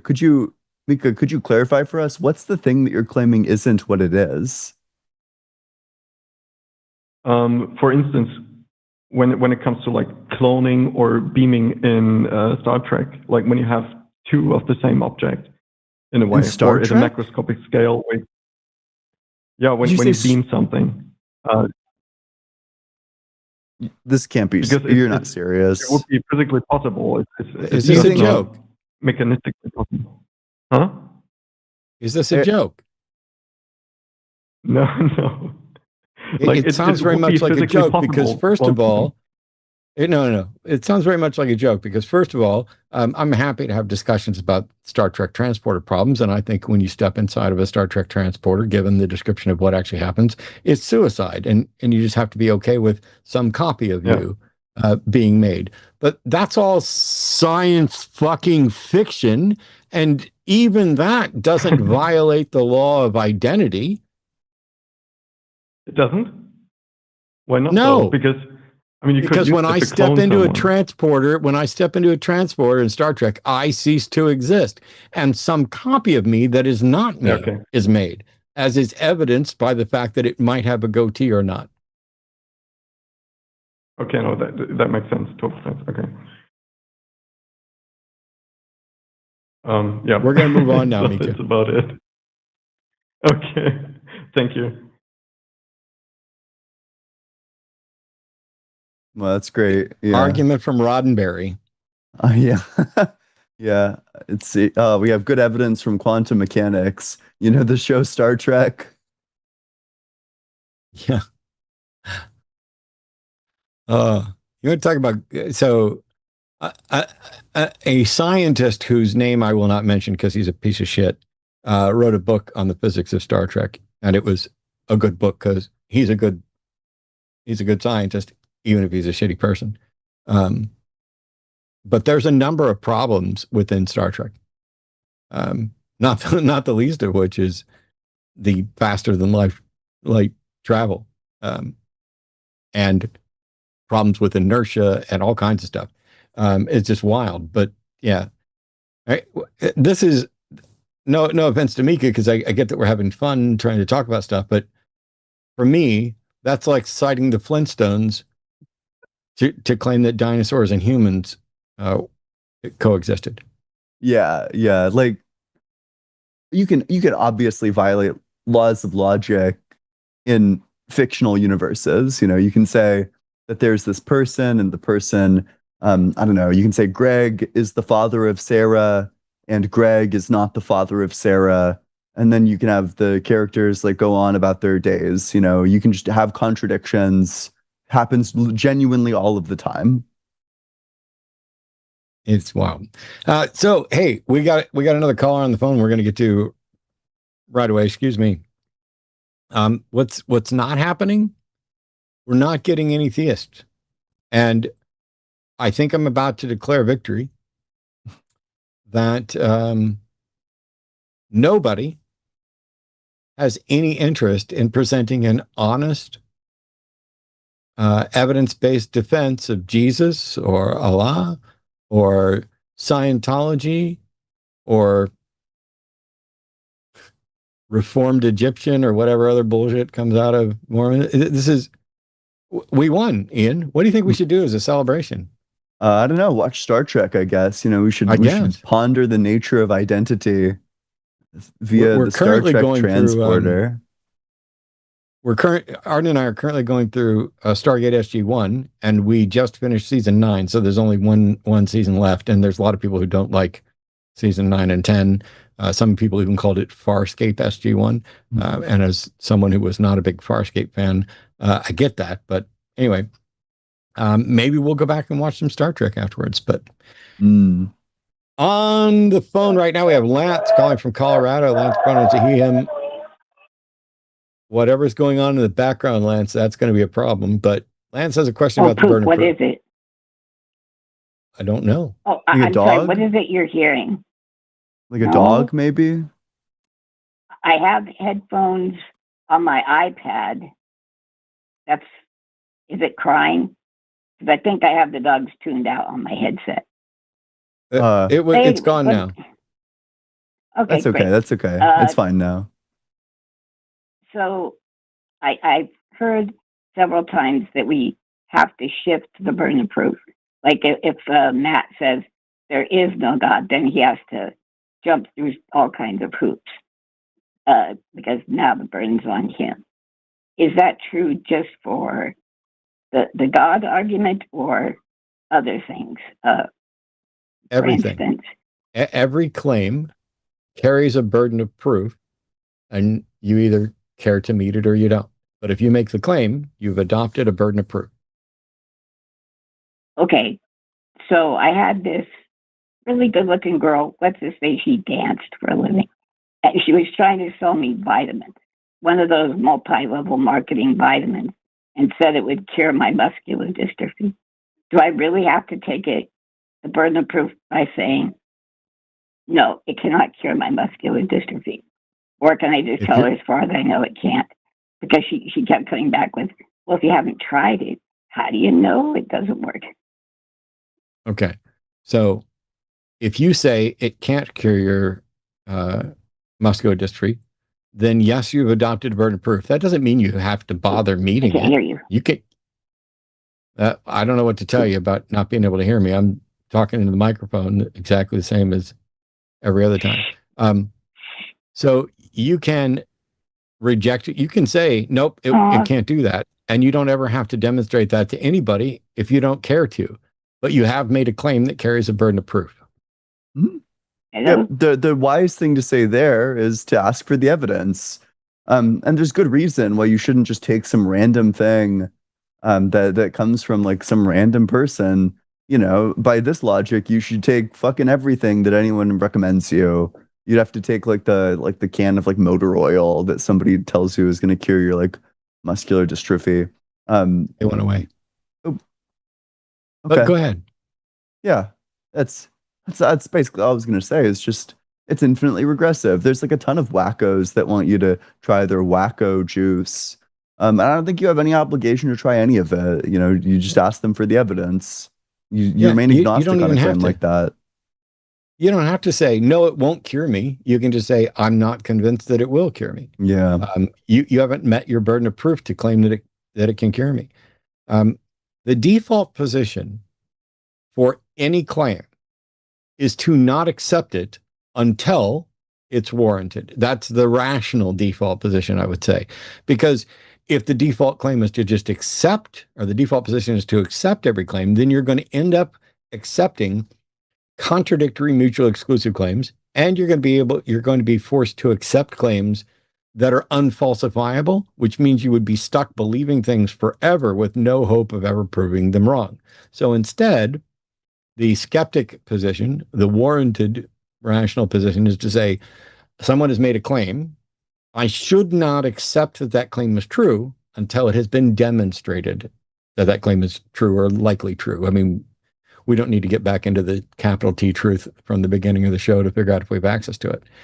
And so if we only accept things that are rationally justified, in other words, we accept those things where someone has apparently met the burden of proof, then we're not going to be stuck believing things. And by the way, all of your positions should be tentatively held and subject to revision if new information comes along or we find out that we have accepted it for fallacious reasoning or flawed data, et cetera. Mm-hmm. Yeah. Well, that's definitely true. You touched on this kind of a while ago, but I think the silliest belief that you could possibly hold is the view that knowledge requires like absolute certainty. That in order to say, you know, I know this thing, or even like I think that I know this thing, that this is like a claim of like 100% certainty. Otherwise, you're gonna end up not knowing anything. Like you can't even know that you have hands at that point, and that you're not like a brain in a vat or something like that. I'm not aware of any solution to the problem of hard solipsism. I actually had a t-shirt made up with like a brain in a vat and it just had a thought bubble that said, "I don't know, and you don't either." Yeah, that's funny. I like that. I really liked it. It did not sell particularly well, and I realize there's a problem with it because I'm asserting that the other person doesn't know, and so now I've adopted a burden of proof to show that they don't know, which I'm not going. But it's a bit of fun on a T-shirt. I wore it the other day, but yeah, that makes sense. Do we have another caller lined up, or are we? We have several calls being screened. I see. And we do have a theist, so here we go. I don't know. Calling from California, pronouns are he, him. It's either Louis or Luis. I'm not sure which one is correct. Who's a theist who talked Louis? about defending the Bible? Luis? Hey, how you doing? Louis. Yeah, I just have a quick question. I mean, you guys are the academicians, or, you learn a lot more from the physics, from the science point of view, but I just want to know why you say the Bible is junk. Do you have a reason why? Yeah, I mean, gosh, take your pick. It says that you can own slaves. It features God giving like the death penalty to an entire nation, specifying that he also gives it to like the infants. He also gives the death penalty during like the time of the flood to a bunch of infants. And then, the real knee slapper of all of that is that the Bible then goes on to say that God is like perfectly just in all of the things that he does. I don't know. It seems to commit you to the position that those things are just. It's also scientifically false before we get past the third verse. Oh, well, for me, I mean, science is very good. I mean, we could create TV, flat screen right now. When I was young, the Star Trek have a Bluetooth. Now we have Bluetooth. I mean, all of those. The science. All the scientists. Did the Bible very? Did the Bible get us to flat screen TVs at all? And did it make it quicker or slower? No, but what I'm saying is all the history that combined in the world after Noah, before Noah, you guys don't have no history. We don't have no history.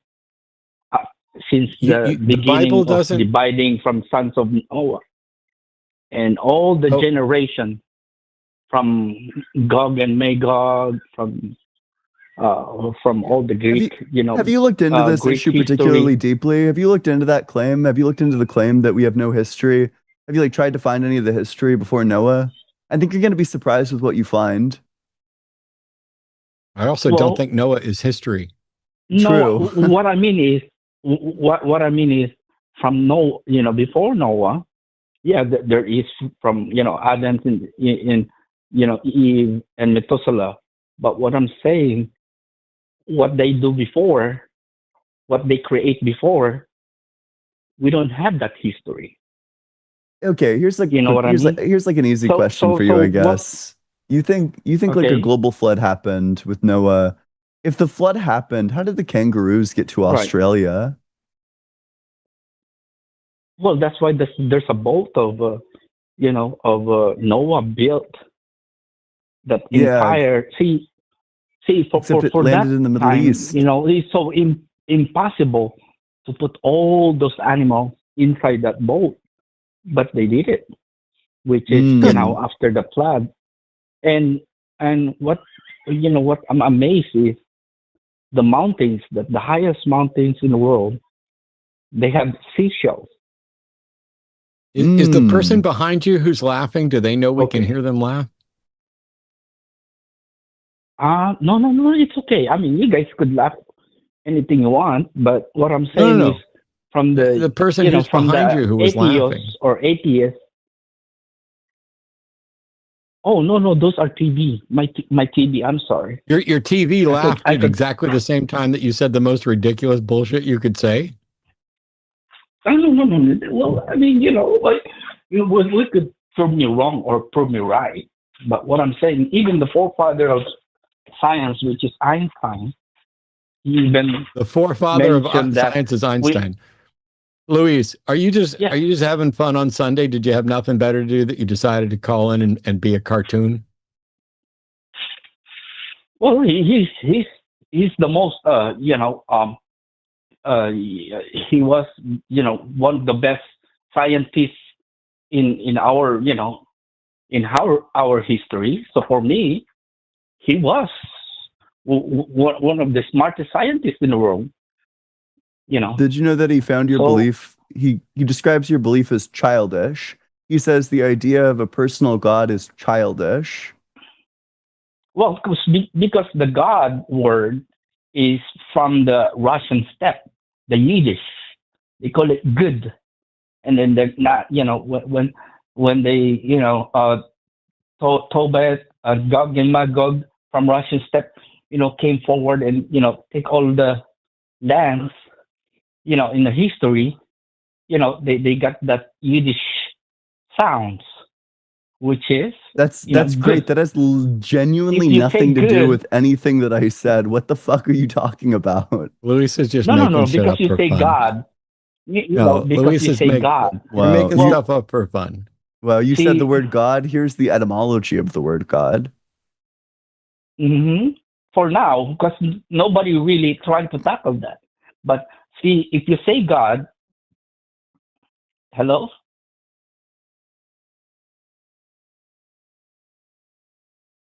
hello,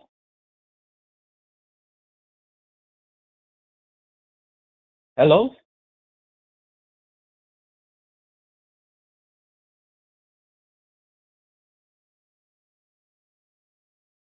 Are you done yet?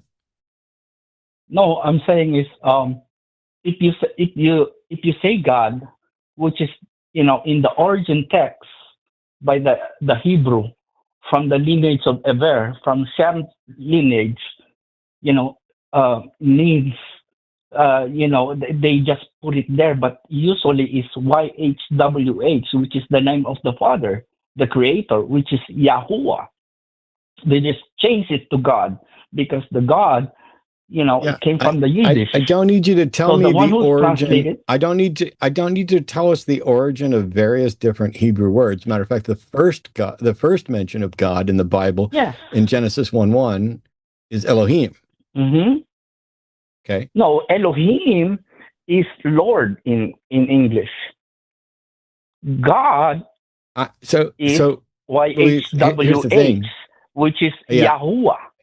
Yeah, here's the thing. I don't need you to give me a history Yes. lesson or a Hebrew lesson. Okay. I need you to demonstrate that a God is real, because you asked us why we didn't believe or why we thought that the Bible was junk. And we gave you a number of different. I'm sorry, I'm still talking. I don't know Right. why you're opening your mouth right Okay. now. You should wait till I'm done. I'm sorry. Yeah, Okay. I know. Okay. So we pointed out that the Bible's in conflict with science. And you then went to Noah and the flood, which is something that we have no reason to think happened at all and doesn't solve our problem. Which came first, the earth or the sun?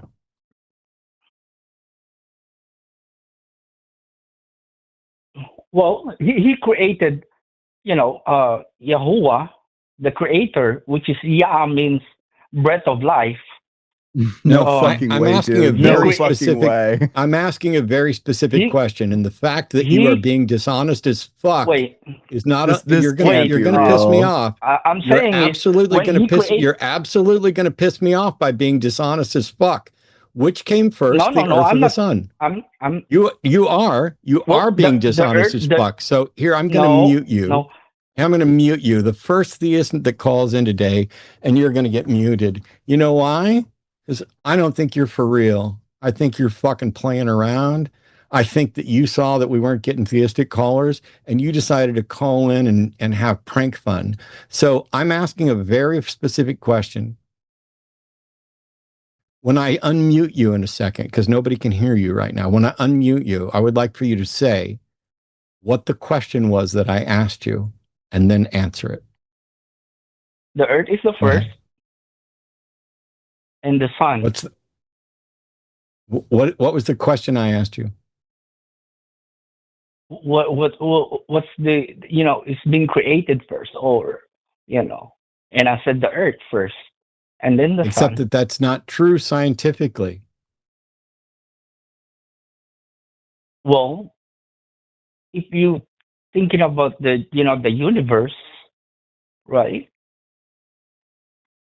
I think our earth is stagnant position, and then the sun is the one who's revolves in it together with the, the planet. Okay, so you think that the Earth stands still and the sun goes around it? Well, That's a yes or no yes, question. that's Okay. yes, So you that's think what that I believe in. you believe in a in a teleocentric universe. So the Earth stands still and the sun goes around it, and you think the Earth existed first and the sun was created after the Earth, right?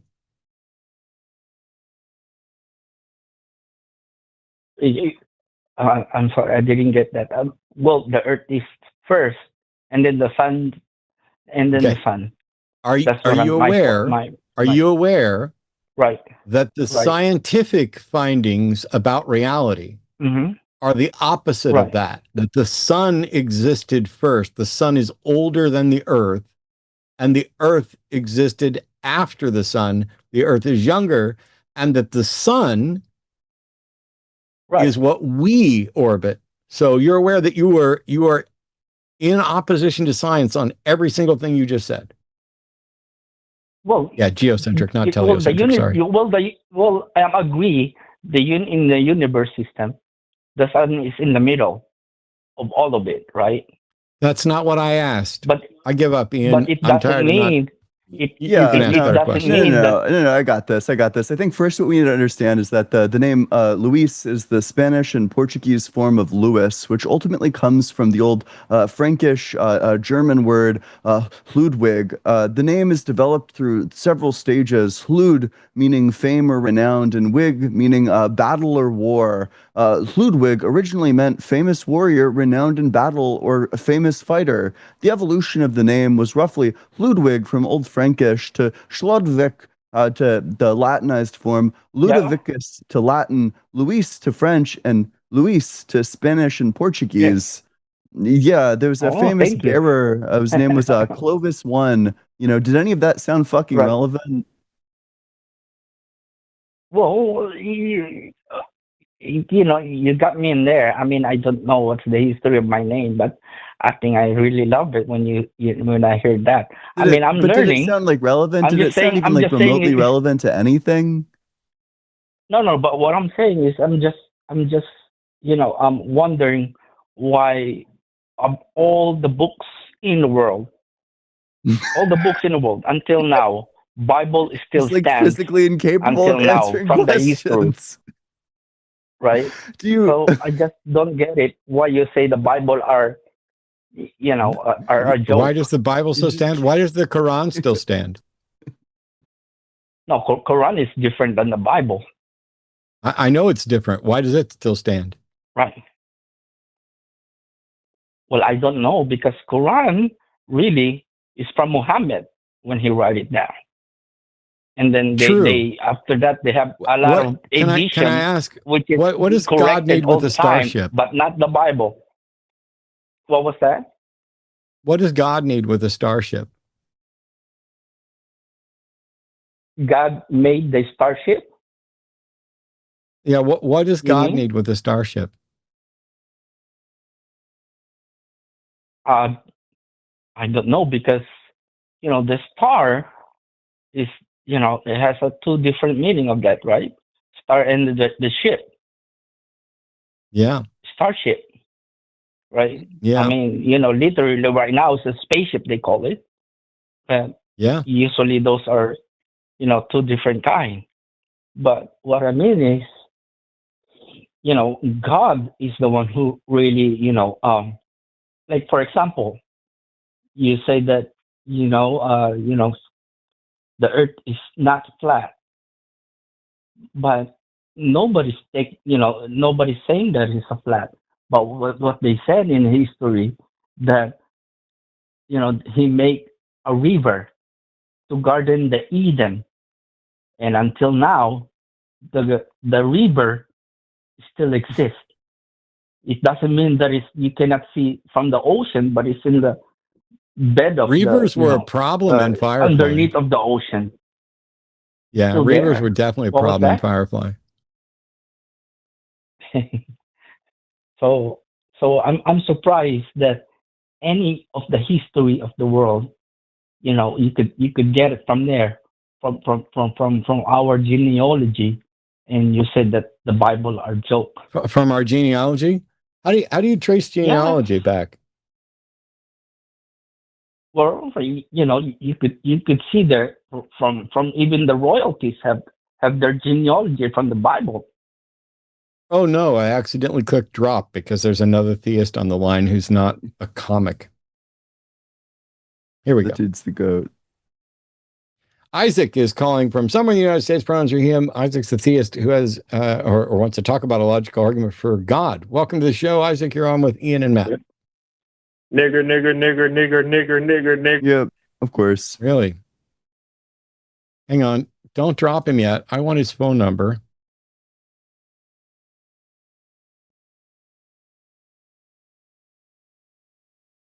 Oop. No college. Because the last time somebody called in and did this, they actually called from their business phone, and I was able to go to the Better Business Bureau and file a complaint, and then go to Google and go to their business and leave a 1-star review, as this person likes to call into call-in shows and utter racial slurs. I realize I probably shouldn't address this at all because that's just going to get scrubbed out and nobody's going to need it. But congratulations, you proud racist. I need a burner phone. Who wants to send me a burner phone so I can call these dipshits back and not give them my phone number? That would be really good. I need a burner phone. Yeah, I gotta. Let's get some super chats going specifically to get a burner phone to call the racists back. Yeah. It'd be the first time I've asked for super chats in, I don't know, 18,000 shows. All right. Here we go. We've got Gene, who's been on hold for 22 minutes for some nonsense. Gene's an atheist in Texas. And I am. And it says you have a cool story for me related to my birthday. Oh boy. I don't know if that's good for the show, but let's give it a shot. Here's the deal. I love it because you're a skeptic. Believe it or not, I actually am too. This is probably just a cool coincidence, okay? When you mentioned about 2 weeks in advance of your 57th birthday, I thought, well, I'm going to write that down. I put it in my calendar, and I intended to play it on your birthday in the night game, 057. I've actually done this a couple dozen times, and it usually works best with people I don't really know personally. And I've actually hit. Now, chances are all of those were just happy coincidences. I totally get it. But here's what happened. Now, by the way, I did hedge my bet, and I did put money on it. I don't know what you're talking about. Okay, it's called the Pick 3. It's a Texas game. You can win a few $100 with it. I play it regularly when I think I got a good inkling on a personal number that might hit, and I actually made some decent money doing it. But anyway, here's the thing. In the evening game, there's 4 games a day. In the evening game, there was what played was 573, and well, I had 2 of the numbers correct because I hedged my bet. And thought, well, okay, well, it's really supposed to be the night game. And I thought, well, since 57 was the first 2 digits in the evening game, I thought, well, I'll play 570 as well as 057. Well, it hit. So I thought you'd get a kick out of that. Yeah, Gene, the name has 4 letters. And when you take the number 4 and translate it to Mandarin, it's and if you take and change the tone of it, you get which is the Mandarin word for death, which is what I feel listening to that call. It's a stream of consciousness. Okay, well, here's the thing. I totally agree that this is probably just a fun coincidence. I enjoyed it. I don't I think made it's some fun. money. Oh, you don't? No. I made some money. Good for you. Congrats. Okay. Well, I thought you'd just get a kick out of it. Maybe not. Okay, but that's really all I had. Other than thanks, Gene. Okay. Bye bye. All right. We have a theist call that it's web-based and from Hungary. And so I want to warn everybody ahead of time. I don't know, the last 27 times that was true. The overwhelming majority of times it was not serious. But I'm going to take this seriously because we waited so long to get some theists that I'm completely open to. Please, God, if you're out there, I don't know who you are. I'll be honest, I don't care who you are. But I'd like to know the truth. And we're here multiple times every week asking for people to call in and defend that there's a rational justification for believing you exist. Please let this be that. And if not, at least make it a good conversation. I'd be very grateful for that. So here we go. Hello, Matt. Robert, a theist from Hungary, pronounce it he and I think has a question about belief in a creator more credulous than rejecting solipsism. Hey, Robert, what's going on? Hey, Matt. It's so nice to talk to you. I've been watching and listening to you for decades. So glad to finally we can chat. That's, yeah. But hey, you said that, I don't know, what did you want to talk about? Yeah, I think I have to disappoint you on the first point, Matt, because I don't think that there's a rational reason to believe in God. That's not why I believe in it. So you believe in something that you acknowledge is irrational, and that doesn't bother you? No, I don't think it is irrational belief. The reason why I chose to believe is I'm sorry, not a rational one. All right, I need to pause for just a second. You said you don't think there's a rational reason, but you believe it. But you don't think it's irrational. What other option is there other than rational or irrational? Well, I think there's a middle ground. Like, it can be necessary or it can be just beneficial. I'm sorry. I'm trying to figure out what's my view is that everything's either rational or it's not rational, and that is a direct logical negation, and that there can't be a third option. Am I wrong on that, Ian? Am I missing something? I mean, I don't really know what the third option would be. Like quasi-rational, you're like somewhere in the middle. Yeah, I mean, either you have a reason to believe it or you don't. But you also think that you chose to believe it, which is really weird. I'm going to set all that aside for now, Robert. I'm going to give you the best charitableness I can, and I'm just going to note: choose belief, not rational or irrational. I'm just going to note those down so that I don't forget them. And I'm going to let you ask your question and ignore all of my objections to everything you've said so far. So go ahead. So yeah, the question I wanted to ask is believing in a creator God more credulous than rejecting solipsism? Because my understanding is that rejecting hard solipsism, that I'm not a brain innovet, and I'm not just talking to myself right now, there's no rational reason to believe that is true. There is rational belief to choosing to believe that better to live that way. But there's no evidence that anyone can show me that why I am not just a brain in a vat. Well, there absolutely is evidence against you being a brain in a vat. So, an easy piece of evidence against like this sort of hypothesis If you're a brain in a vat, then probably you don't know anything about external reality, but you definitely do know some things about external reality. You know, for example, you know that time must exist because that's something that you can experience the passage of within your own mind, but it's not like time exists exclusively in your mind, which means that you do have reason to think that there's like some external things that you have awareness of, but it's not clear that you would know that if you're just a brain in a vat. It seems like you can have evidence of things, you know.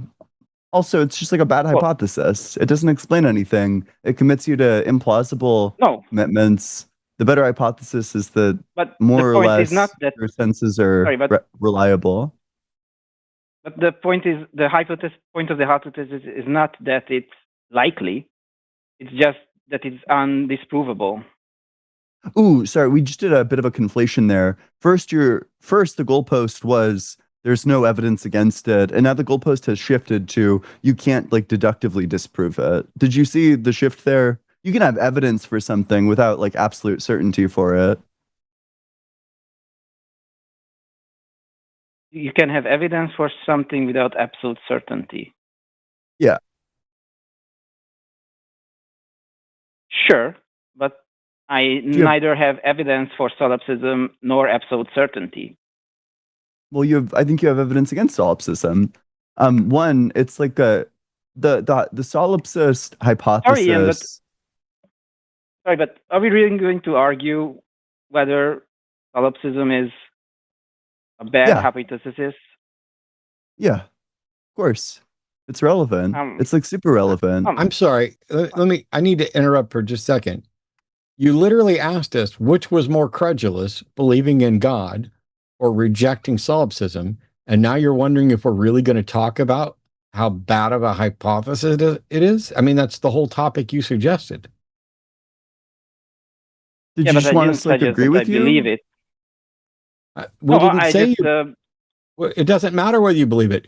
You want us to evaluate whether it's more credulous to believe in a God than it is to reject solipsism. And so we have to analyze what justification there might be for each of them. Ian is starting with the justifications for rejecting solipsism, and then we'll get to whatever God you're believing in, and we'll evaluate those and tell you which one we think is more credulous. That's what you asked us to do. Yeah, you're right. I know I'm fucking right. Now listen to Ian. Yeah. So we have good evidence against solipsism, like the piece of evidence that I just gave you. There are certain features of our cognition that necessitate specific features about the external world. Like the fact that moments pass by is something that must be true. There must be separate moments. I could never even entertain an argument to the contrary of there being of there not being separate moments, because in order to do that, I would need to think through the argument, which would take several moments. It's like a self-defeating position to say that you know literally nothing about the external world. Well, it could be possible that the external world exists, but I can't learn anything about it. Okay.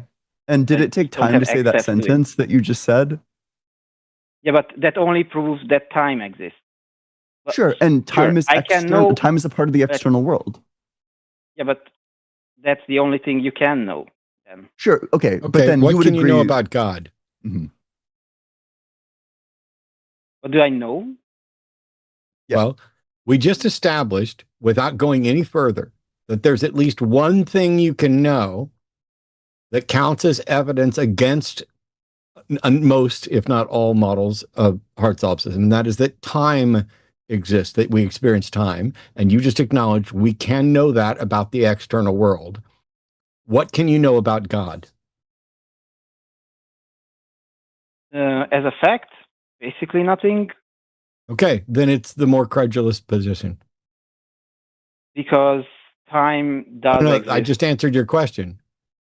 If I don't know, okay, I don't really run around going, oh, believing A is more credulous than believing B, but that's what you wanted us to do.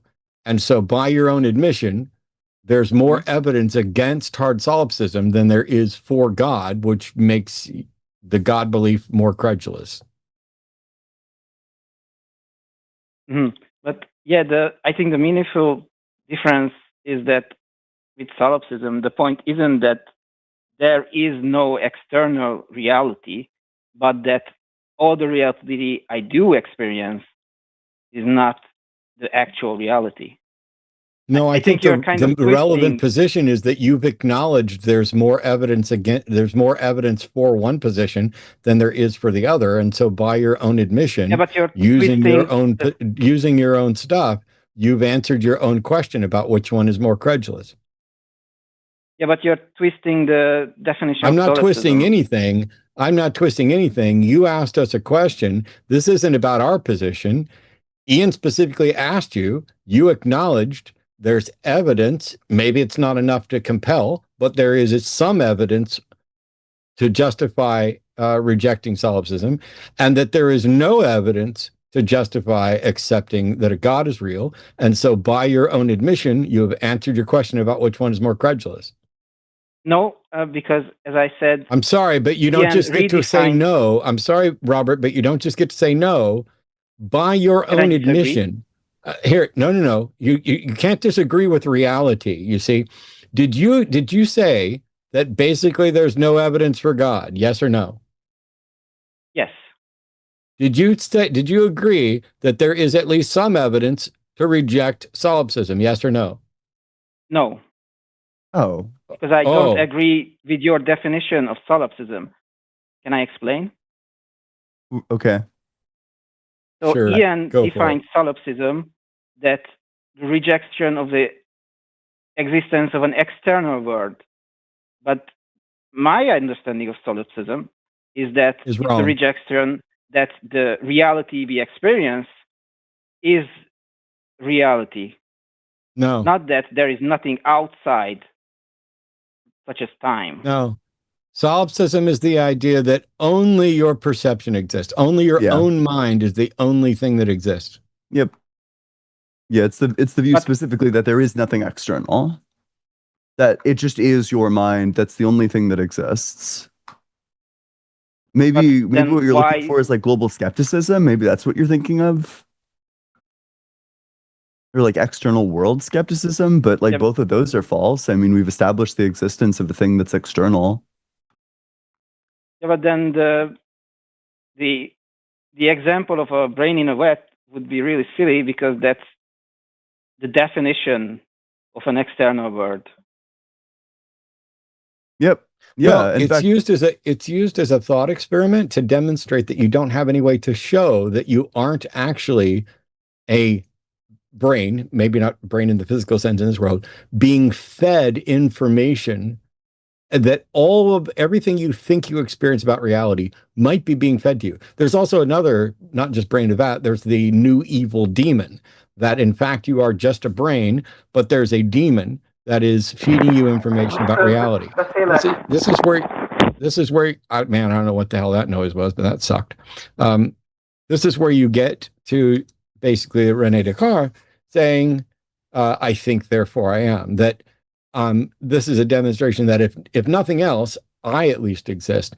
But since we have this problem where we cannot disprove hard solipsism, it's a lingering problem in philosophy. I have my own potential solution to the problem of hard solipsism, and that is, if I'm not being fed, if I'm being fed a reality, the reality experience, if it's being fed to me by somebody else, then that proves that there's somebody else and another reality that's feeding it to me. If I am generating it myself, then my understanding would be that I have taught myself everything I've ever learned, including things I did not understand until the time that I did. I have been every annoying caller to every show. I have been every insightful person who's actually taught me something. And I find it more preposterous that my brain is punishing itself and inventing this torturous hellscape of bullshit than that I'm actually in reality. I just find that more realistic. And I find both of those vastly more plausible than the notion that there's an all-powerful, all-knowing, creative being that constructed either or both of those realities. So even under my model, yes, belief in God is more credulous than rejecting hard solipsism. I've written every beautiful song. I've painted every beautiful painting. I have come up with every story. I have invented every twist in every movie that ever surprised me. And I have predicted every twist that was so pitiful it didn't follow. While solipsism may not be something that we can solve, let's not pretend that it's as vapid as a God belief. Mm-hmm. Okay, but I don't think it's. Yeah, I definitely don't think either that it's the same. But I don't see like your reasoning of defining solipsism as It's not my reasoning of defining solipsism. Could you pull up, why don't you pull up Google right now and just type the word solipsism in and read what it says? Sure.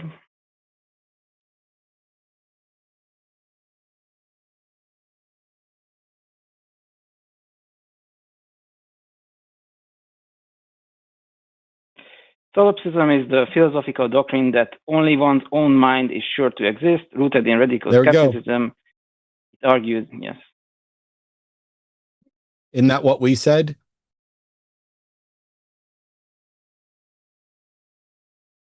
If you take the fact that both Ian and myself, despite having different, apparently different understandings of, on some subtle level of solipsism, both had a functionally different definition of solipsism than you did. And ours is the one that, even upon your search, comes up as the standard one. Doesn't that confirm to you that there's an external world that you were wrong about? Yeah. Thank you.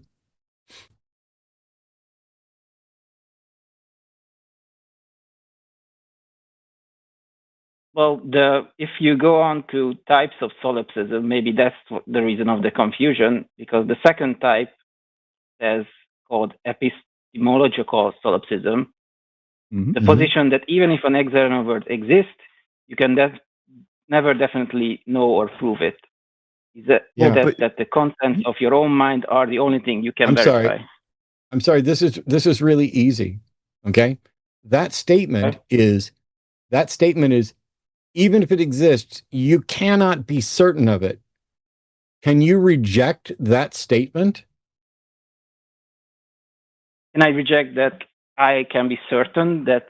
Yeah, because your question is it more credulous to reject solipsism? So the statement is, we can't be certain. What justification would you have for rejecting the statement, we can't be certain?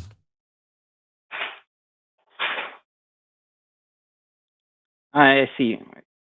Because just because I believe that there is an external world, it doesn't mean that I reject that it's impossible, that there is no external world. Is that what you mean? No, I mean, when you say reject solipsism, if solipsism is the position that we cannot be certain of an external world, I am not certain of an external world. I'm not certain of anything. And so I can rationally reject, or I have no grounds to reject that because I accept it. I accept that I can't be certain. Yeah, but you live your life as if there is an outside world than your brain, right? Yes, I do. And I don't live my life as if there's a God, because it is rational for me to live my life as if there's an external world, and it is not rational for me to live my life as if there's a God. Because you have no good reason to believe that there is a God. Yep. And every threat that's ever come from anyone about a God has been absolutely laughable. Like, I don't think there's a God out there that could give me a hangnail, let alone cause me difficulty. I've been on the air for more than 22 years now, calling every God almost any name you could imagine, basically demonstrating that I don't believe in any of them. I find them all to be laughable bullshit. I'm not afraid of any of them. I have had heart attacks and triple bypass surgery. I have been in all kinds of accidents, and somehow, God never seems to take me out. God doesn't do a thing. God, by the way, I keep getting more subscribers. I keep reaching more people. I'm God clearly, if he exists, wants me out here demolishing everything he has evidently failed to do to create any sort of believable thing. While there are thousands of denominations of thousands of different religions, and none of them can provide a single evidence-based argument for the existence of any God, and Ian and I are just out here swatting them away like flies without any real effort. I mean, granted, we learned some stuff. I think that not only is the divine hiddenness argument a compelling argument against God, so is the notion that there's almost certainly no souls. So are the arguments from inconsistent revelation. But the fact that I've done this for 22 years and mocked any and every God at every opportunity, and I'm still here doing it, I think that's a compelling argument against all those gods too. Well, yes, it is a compelling argument against an existence of a petty and vengeful God, and also against the fact that you would be doing anything wrong. I think you're doing a great job fighting back against dubious claims of hateful and bigoted gods and ways of worship. What God do you believe in, Robert? Well, I'm a Catholic, so I basically believe. And the Catholic God, it didn't slaughter innocents? No. He didn't drown the entire world? No, of course not. That never actually happened, the Noah story. It's just an allegory. Did he come down and take human form and kill his own son as a sacrifice to himself? As a blood, did he demand blood sacrifice? I wouldn't phrase it like that, but yes, that actually happened. So he did demand blood sacrifice. Did he allow for slavery? Did he allow for slavery? Yes. Did he give specific instructions on who to enslave, how to enslave them, how much to pay for them, how you can beat them? He gave that to the Jews. Yes. Yep. By the way, has he done anything to stop the Catholic Church from becoming a criminal organization that shuffles child raping priests around from one location to another? I don't think he could. What? You don't think God could stop that? What kind of weak ass bitch have you got for a God? He couldn't give like divine revelation. I thought he was like constantly revealing new stuff to like the Pope. I thought that's what the whole deal was, is that the Pope, when he sits on his like magic Pope chair and wears his magic Pope hat, that the revelation is like guaranteed to be true. Nope, not true. Papal infallibility is a thing of the past. Even Catholics have woken up. And what's funny is this Pope is really a good guy. He's as close to papal infallibility as they could ever have, and now it's after they got rid of papal infallibility. Wait, did they got rid of papal infallibility? Yes, no, and limbo. No, but how can you hold the papal infallibility and then get rid of it later? Wouldn't that just demonstrate that the doctrine was wrong before? The papal infallibility is not like you just described. You don't get to be a direct line to God when you're Pope and never be wrong. The point of papal infallibility is that the Pope cannot make ex cathedra claims that are mandatory and changes the doctrine and theology in a way that would be against revelation. So the Pope can say wrong things. He can even say wrong things about. So I'm aware of all of that. The list of things that the Catholic Church will allow the Pope to be wrong about has changed. So what used to be understood as papal infallibility has been altered to where the Pope's only infallible when he's speaking on behalf of God on doctrinal matters related to salvation or something in that ballpark. Yeah, that's Wait, correct. but then couldn't he just then How do you reveal know? to the Pope? Well, wait, I'm sorry. Just to tie it back in. That's an important question, but just to tie it back in. So God does have a direct line of communication with him through which the Pope is infallible. So the Pope can infallibly speak to God or get revelation from God with respect to matters of salvation. So God could just tell him, hey, no slaves. Yeah, so it's kind of like when he only has influence over the Pope insofar as to make sure that he will not make dogmatic claims about salvation. So God will make sure that the Pope would never make the new dogma that raping children is okay. But if the Pope How do you know that's true? How do I know that's true? Yes. Well, that's what the church teaches me. Okay, that's not what I just accept asked. I that. know that's what the church teaches you. I asked how you know Yeah. it's true. I don't know for a fact that that's true. Why do you believe it? You seem to believe a lot of things that you don't have any reason to believe are true. Well, actually, I used to be an atheist until 2 years ago. That's not relevant either. And I chose to believe in God and start going to church. I don't believe that's true either. I don't believe you choose your beliefs. I reject the assertion of doxastic volunteerism, but that's not what I asked. What question do you think I asked you? Well, what I was trying to say, why do I choose to believe in the Catholic Church? I didn't say anything at all about choosing to believe. I said, why are you comfortable believing in a bunch of things that you don't have any evidence for, that you don't have any reason to think are true? Because I came to an understanding that institutions are more important than individualism.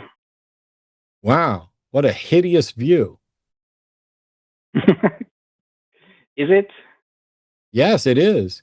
You are choosing an institution that is demonstrably corrupt, that is obscenely wealthy, that has hidden its crimes, and you are saying that institution is more important.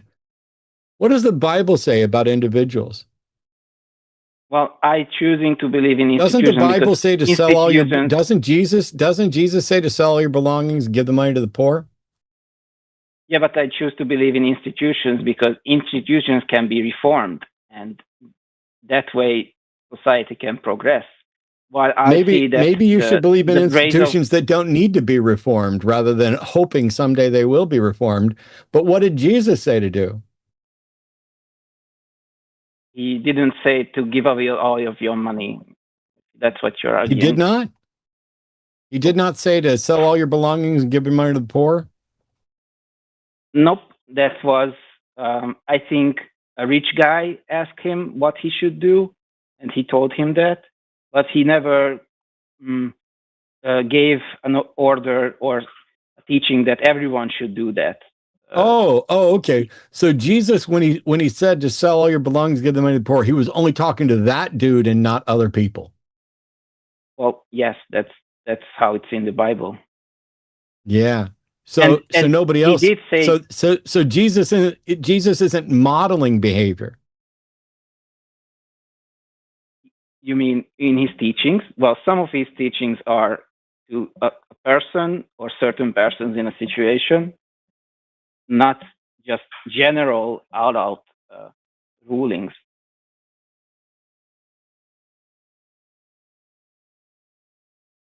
How do I know if it's supposed to apply to me?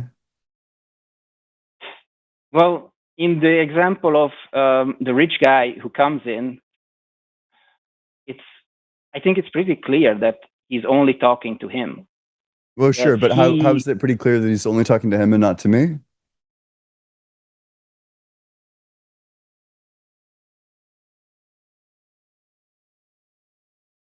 Well, when you go to his other teachings, like to turn the other cheek or to find forgiveness, I think he's pretty clear that for example, he's talking in allegory. He's telling a story, and he's showing that this is a general example that you should emulate. Where in this place, when he gave the Sermon on the Mount, was he only talking to the people who were there, or was that for all of us too? No, that was for all of us. Really? Oh. So when he says to give to the needy, yes, you should give to the needy. Cool. How much do you give to the needy compared to what do you give to the Catholic Church? I give out like I'm on in a dollar amount, like $1 a week to the church, and I give like about 100 to charities. Cool. Why would you give $1 to the church at all? Because I go to the sermons and I listen to the priest, and they need to eat. They need to pay their bills. They should get a real job, right? The Bible Then says who would I he who listen doesn't. The Bible says he who doesn't work shall not eat, right? Well, you know that doesn't mean that every priest should be working. No, every priest should work. The Bible says he who doesn't eat or doesn't work shouldn't eat, right? Yes, but that's not in reference that priests should find a real job. Well, thanks for acknowledging that it's not a real job, but also doesn't it say don't take any thought for tomorrow, don't be concerned about what you're going to eat? Yes. Wow. Is that for everybody or just us? Maybe not the priests. I think that was just a general calling to be more attentive to your afterlife and your moral well-being than material. Why would we care about an afterlife if we're not supposed to take? So you're saying we should only care about the afterlife and not this life, right? No, I don't think that's his message at all. It says take no thought for tomorrow. Don't worry about what you're going to eat. Be like the lilies of the field, right? Yes, but I think that's just a carefree attitude to. How can we tell? How can we tell whether you're correct in what you think or whether a different understanding is accurate? Well, I don't think I'm correct. I think the Catholic Church is correct, and this is their teachings or my understanding of their teachings. Okay. I'm sorry that you're trying to pawn it off on the Catholic Church. That way you can blame somebody else for being wrong. The point was, how do we tell what the truth is? Well, I think the best way to know the truth is to leave it up to an institution that has been working on creating a frame of theology for 1,000 years. And how is that not a cowardly way of avoiding responsibility and in further encouraging the same corruption that's existed for 1,000 years? Are you a coward for listening to your doctor? Why are you a coward for listening to your priest? My doctor has a demonstrated expertise in reality that we can test and verify. What expertise can we verify with regard to the Pope or the Catholic Church or any priest or any organization of any religion? The answer is none. Well, you've already admitted earlier there is no evidence for God.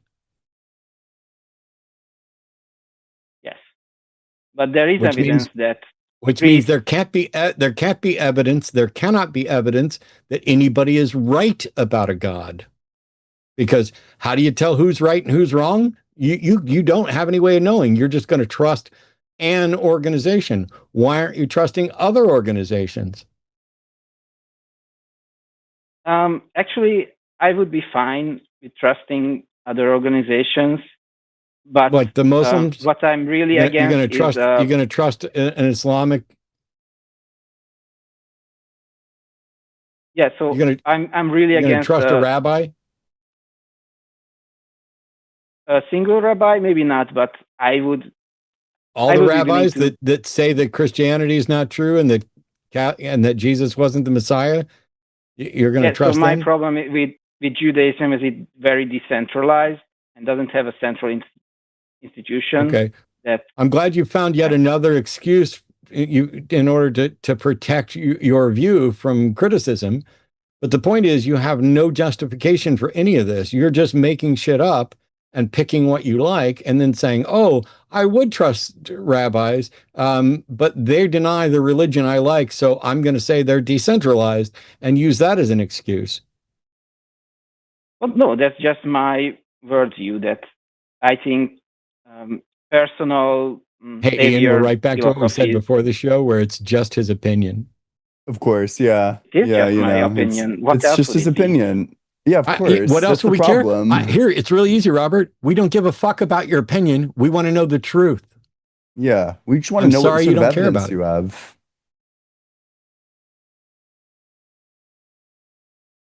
Well, you know, I just thought we would have an interesting conversation.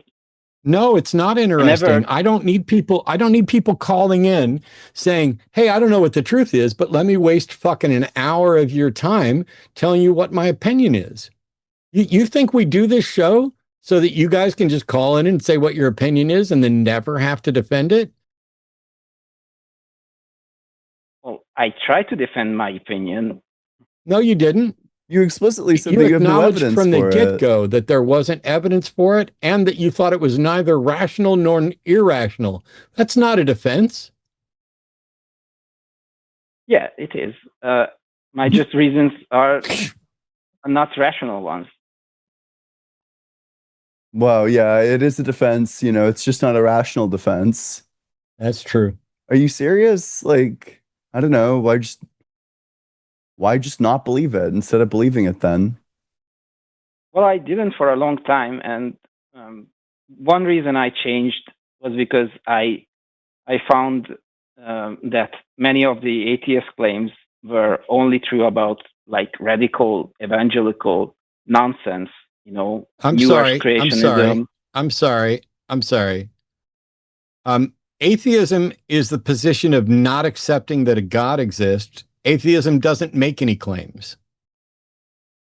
Yeah, but you do make claims about people who believe in God, like, and I got the impression, being an atheist, that every Christian had to be a New Earth. No, nope. Geocentric. No. Yeah, sure.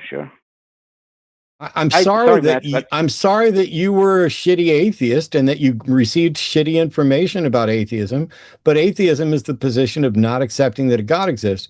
And for some reason, you heard something that was ridiculous and decided now you don't care about truth, you don't care about what's rational, and so you'll just go with an institution that is vile and criminal over somebody saying all Christians had to be young earthers. That's the most ridiculous shit I've ever heard. No, you're twisting my words. I'm not twisting your words. I'm not twisting your words. I'm shining a fucking flashlight on them. I'm exposing them, just like I exposed at the beginning of this when you tried to say that you're neither rational nor irrational. What is the third option? I said that my reasons what are is the third option? Neither of them. Well, I don't think. What is the third option? Being neither. There's no such thing as neither. A direct. Are you aware of the direct logical negation that everything is either X or not X, right? The identity, non-contradiction, excluded middle. Everything is either rational or not rational. There is no middle ground. There is no third option. No, I don't think that makes sense. You are. I don't care if you think it makes sense. It is a fact. You logic depends on this. Okay, sorry. Yes. No. Yes. Okay. No. Don't say sorry. I'm still talking. Logic depends on this. The law of non-contradiction. You're saying the law of non-contradiction. You reject it. Okay. I'm sorry. I misphrased myself. It's not that it is rational, but it's not evidence-based. I think that's a more accurate description. That there is a rational reason for my belief. It's just not evidence-based. What sort of other? Okay, maybe you could help me out there. I take these things to be like pretty intimately connected. That if you have a rational reason, then that means that you have evidence, and if you have evidence, that means that you have a rational reason. Presumably, if you're saying that it's a rational belief, then that means that you have like a reason to believe it. But if you have a reason to believe it, then that's just evidence. So I actually don't Yes, know but how this could be the case yeah, that but the evidence can you're be saying you don't have that it, evidence, but it is rational. yes, because I think my evidence is that faith in a God and Catholic religion is beneficial to people, and not that it has to be true. Has to be true. Yes. So I would agree with you that pretending to believe bullshit without good reason can be beneficial to people.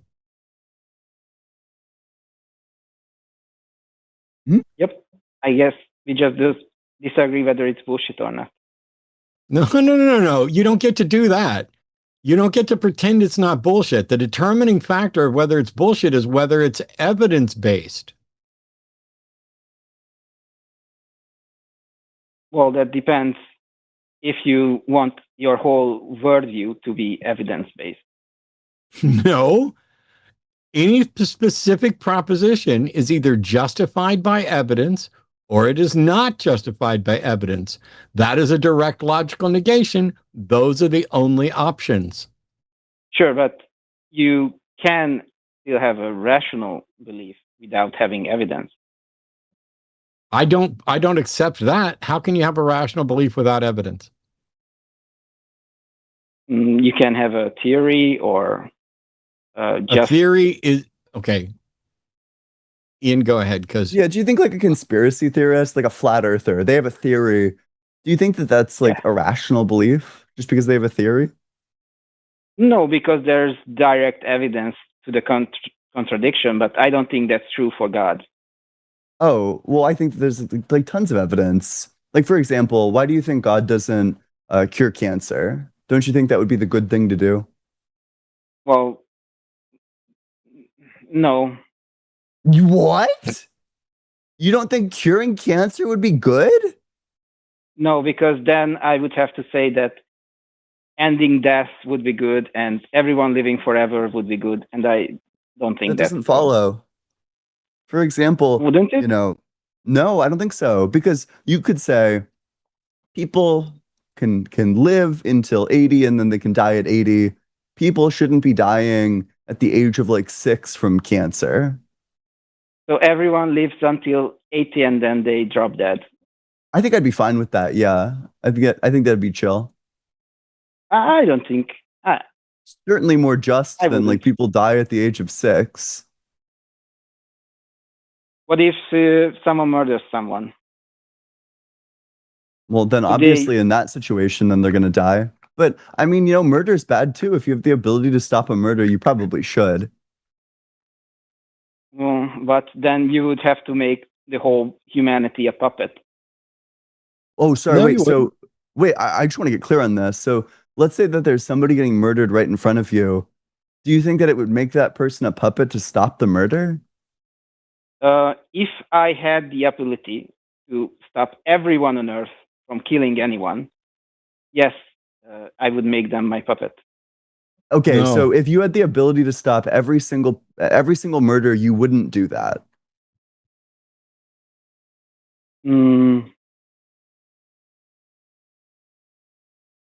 I don't think I would want to have that responsibility. No, that's not what he asked. Okay. It sounds like a no, that he wouldn't do that. I have a question. Yeah. Are there people who are going to heaven? Yes. When they're in heaven, does God already know who's going to go to heaven? When they are in heaven? No. Does God know right now everyone who's ever going to end up in heaven? Yes. Okay. When they're in heaven, are they going to be able to murder people? No. Well, then one reason wouldn't because it be they don't better? have physical bodies. I'm sorry. We're in kindergarten mode now. Wouldn't it be better for God to just miracle everybody that's going to heaven directly to heaven right now and wipe everybody else out of existence? That would eliminate murder and all suffering And you couldn't possibly object to it because you think that's what's going to happen eventually. Well, I'm not sure it is. So I'm not sure that the second coming is really going to happen. I mean, I'm sorry, I didn't ask you anything at all about the second coming, did I? well, that's just what you did. No, I You didn't. phrased it No, like, I didn't. that's No, I what's going to didn't. happen No, I anyway, right? fucking Sorry. didn't. Sorry, I misunderstood. I asked you. Yep. I asked you, stop talking. I asked you if people were going to heaven. Yes. I asked you if God knows everybody who's going to heaven. Yes. I asked if they'd be able to murder in heaven. No. So you believe that in some future state of affairs, everyone who will be in heaven, and they will not be able to murder people, correct? Yes. You believe that that state of affairs is better than the current state of affairs in which we exist, yes? So in the future there will be no one on Earth. That's what you mean? Jesus fucking Christ. You believe that the future state of affairs, where there will be people in heaven who will not be able to murder people, you think that that is a better state of existence than right now here on Earth where we can murder people, correct?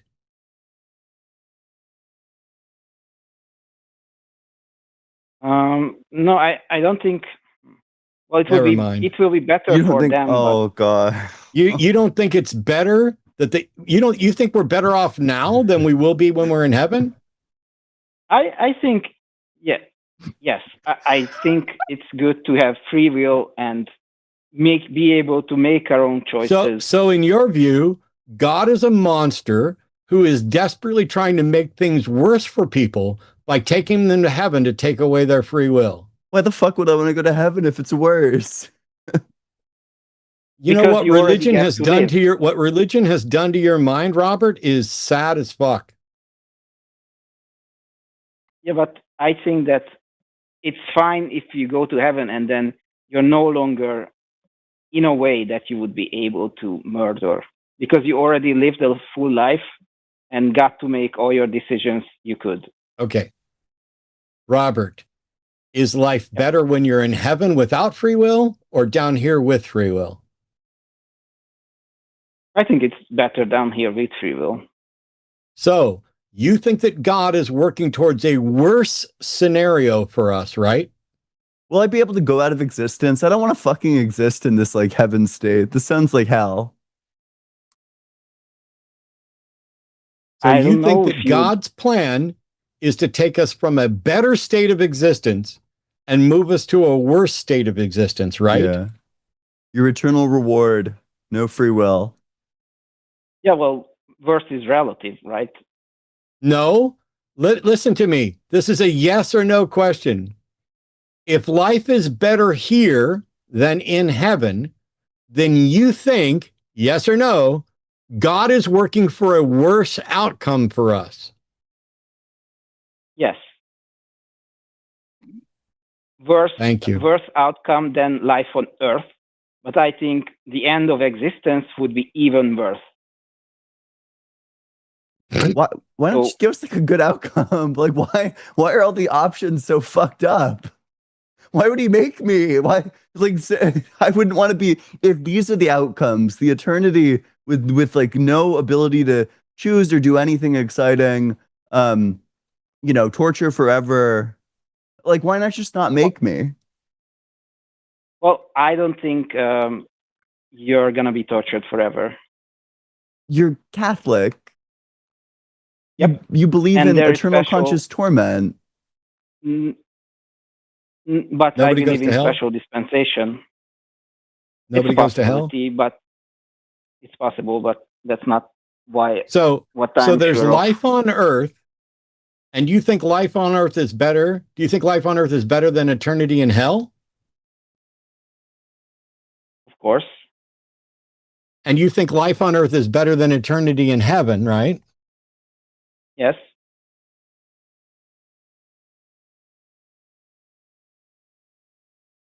I bet after And you have no evidence that either is going to happen, right?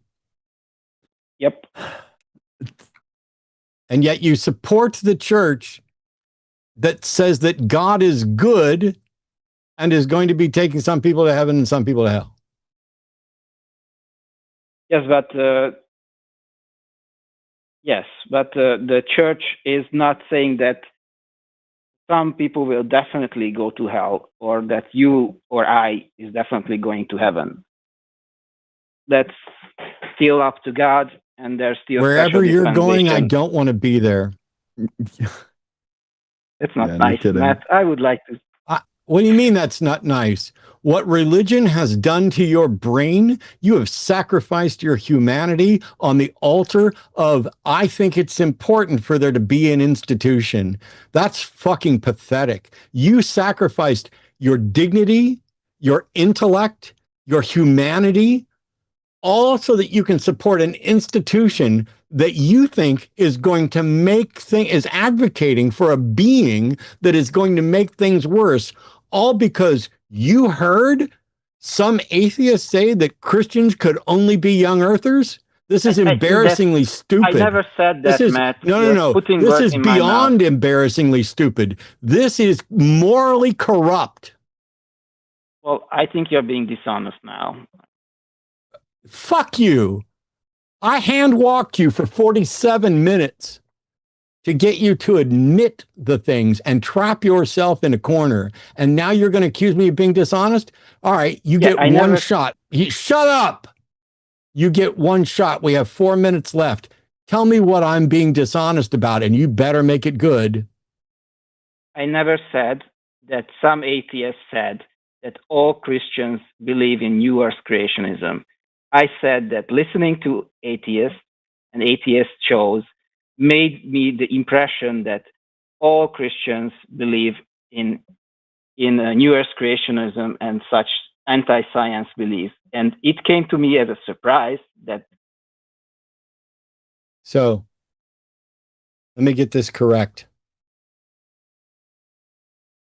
I paraphrased that you heard that all Christians had to be young earthers.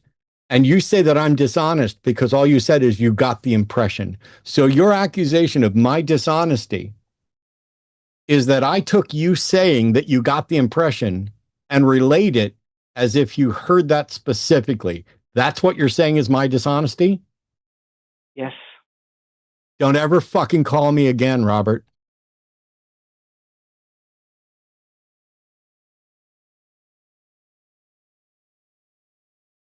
Okay. You can call the network. You can call Ian. You can call the other shows. I don't like being called a fucking liar. And yes, by saying I'm being dishonest, you're calling me a fucking liar. Just because you didn't use the word liar doesn't mean you're not accusing me of being dishonest. I accurately represented the impression you got, but because you want to fucking lawyer and nitpick that I took you saying you got the impression and suggested you were told it directly, you're going to accuse me of dishonesty when you're sitting here fucking saying you're not rational or irrational, or your belief isn't rational or irrational. You don't fucking understand logic. You don't understand identity. You don't understand non-contradiction. You don't understand rationality. You don't understand religion. You don't understand what world is better. You don't understand what is good. You don't care about what's true. You are an irrational buffoon who has sacrificed everything about your humanity, your dignity, your intellect, and your values on the altar of a fucking institution for which you admit there isn't evidence for, and you want to call me dishonest? Fuck you, Robert. Fuck you in the fucking face with your own fucking bullshit. Is that clear? Your reaction is telling, I think. Yes, it is very telling. It's telling that I wasted 51 minutes on a dishonest piece of shit like you. Mm-hmm. I think I'm just more careful about what I put in other people's mouths when I'm having a discussion with them.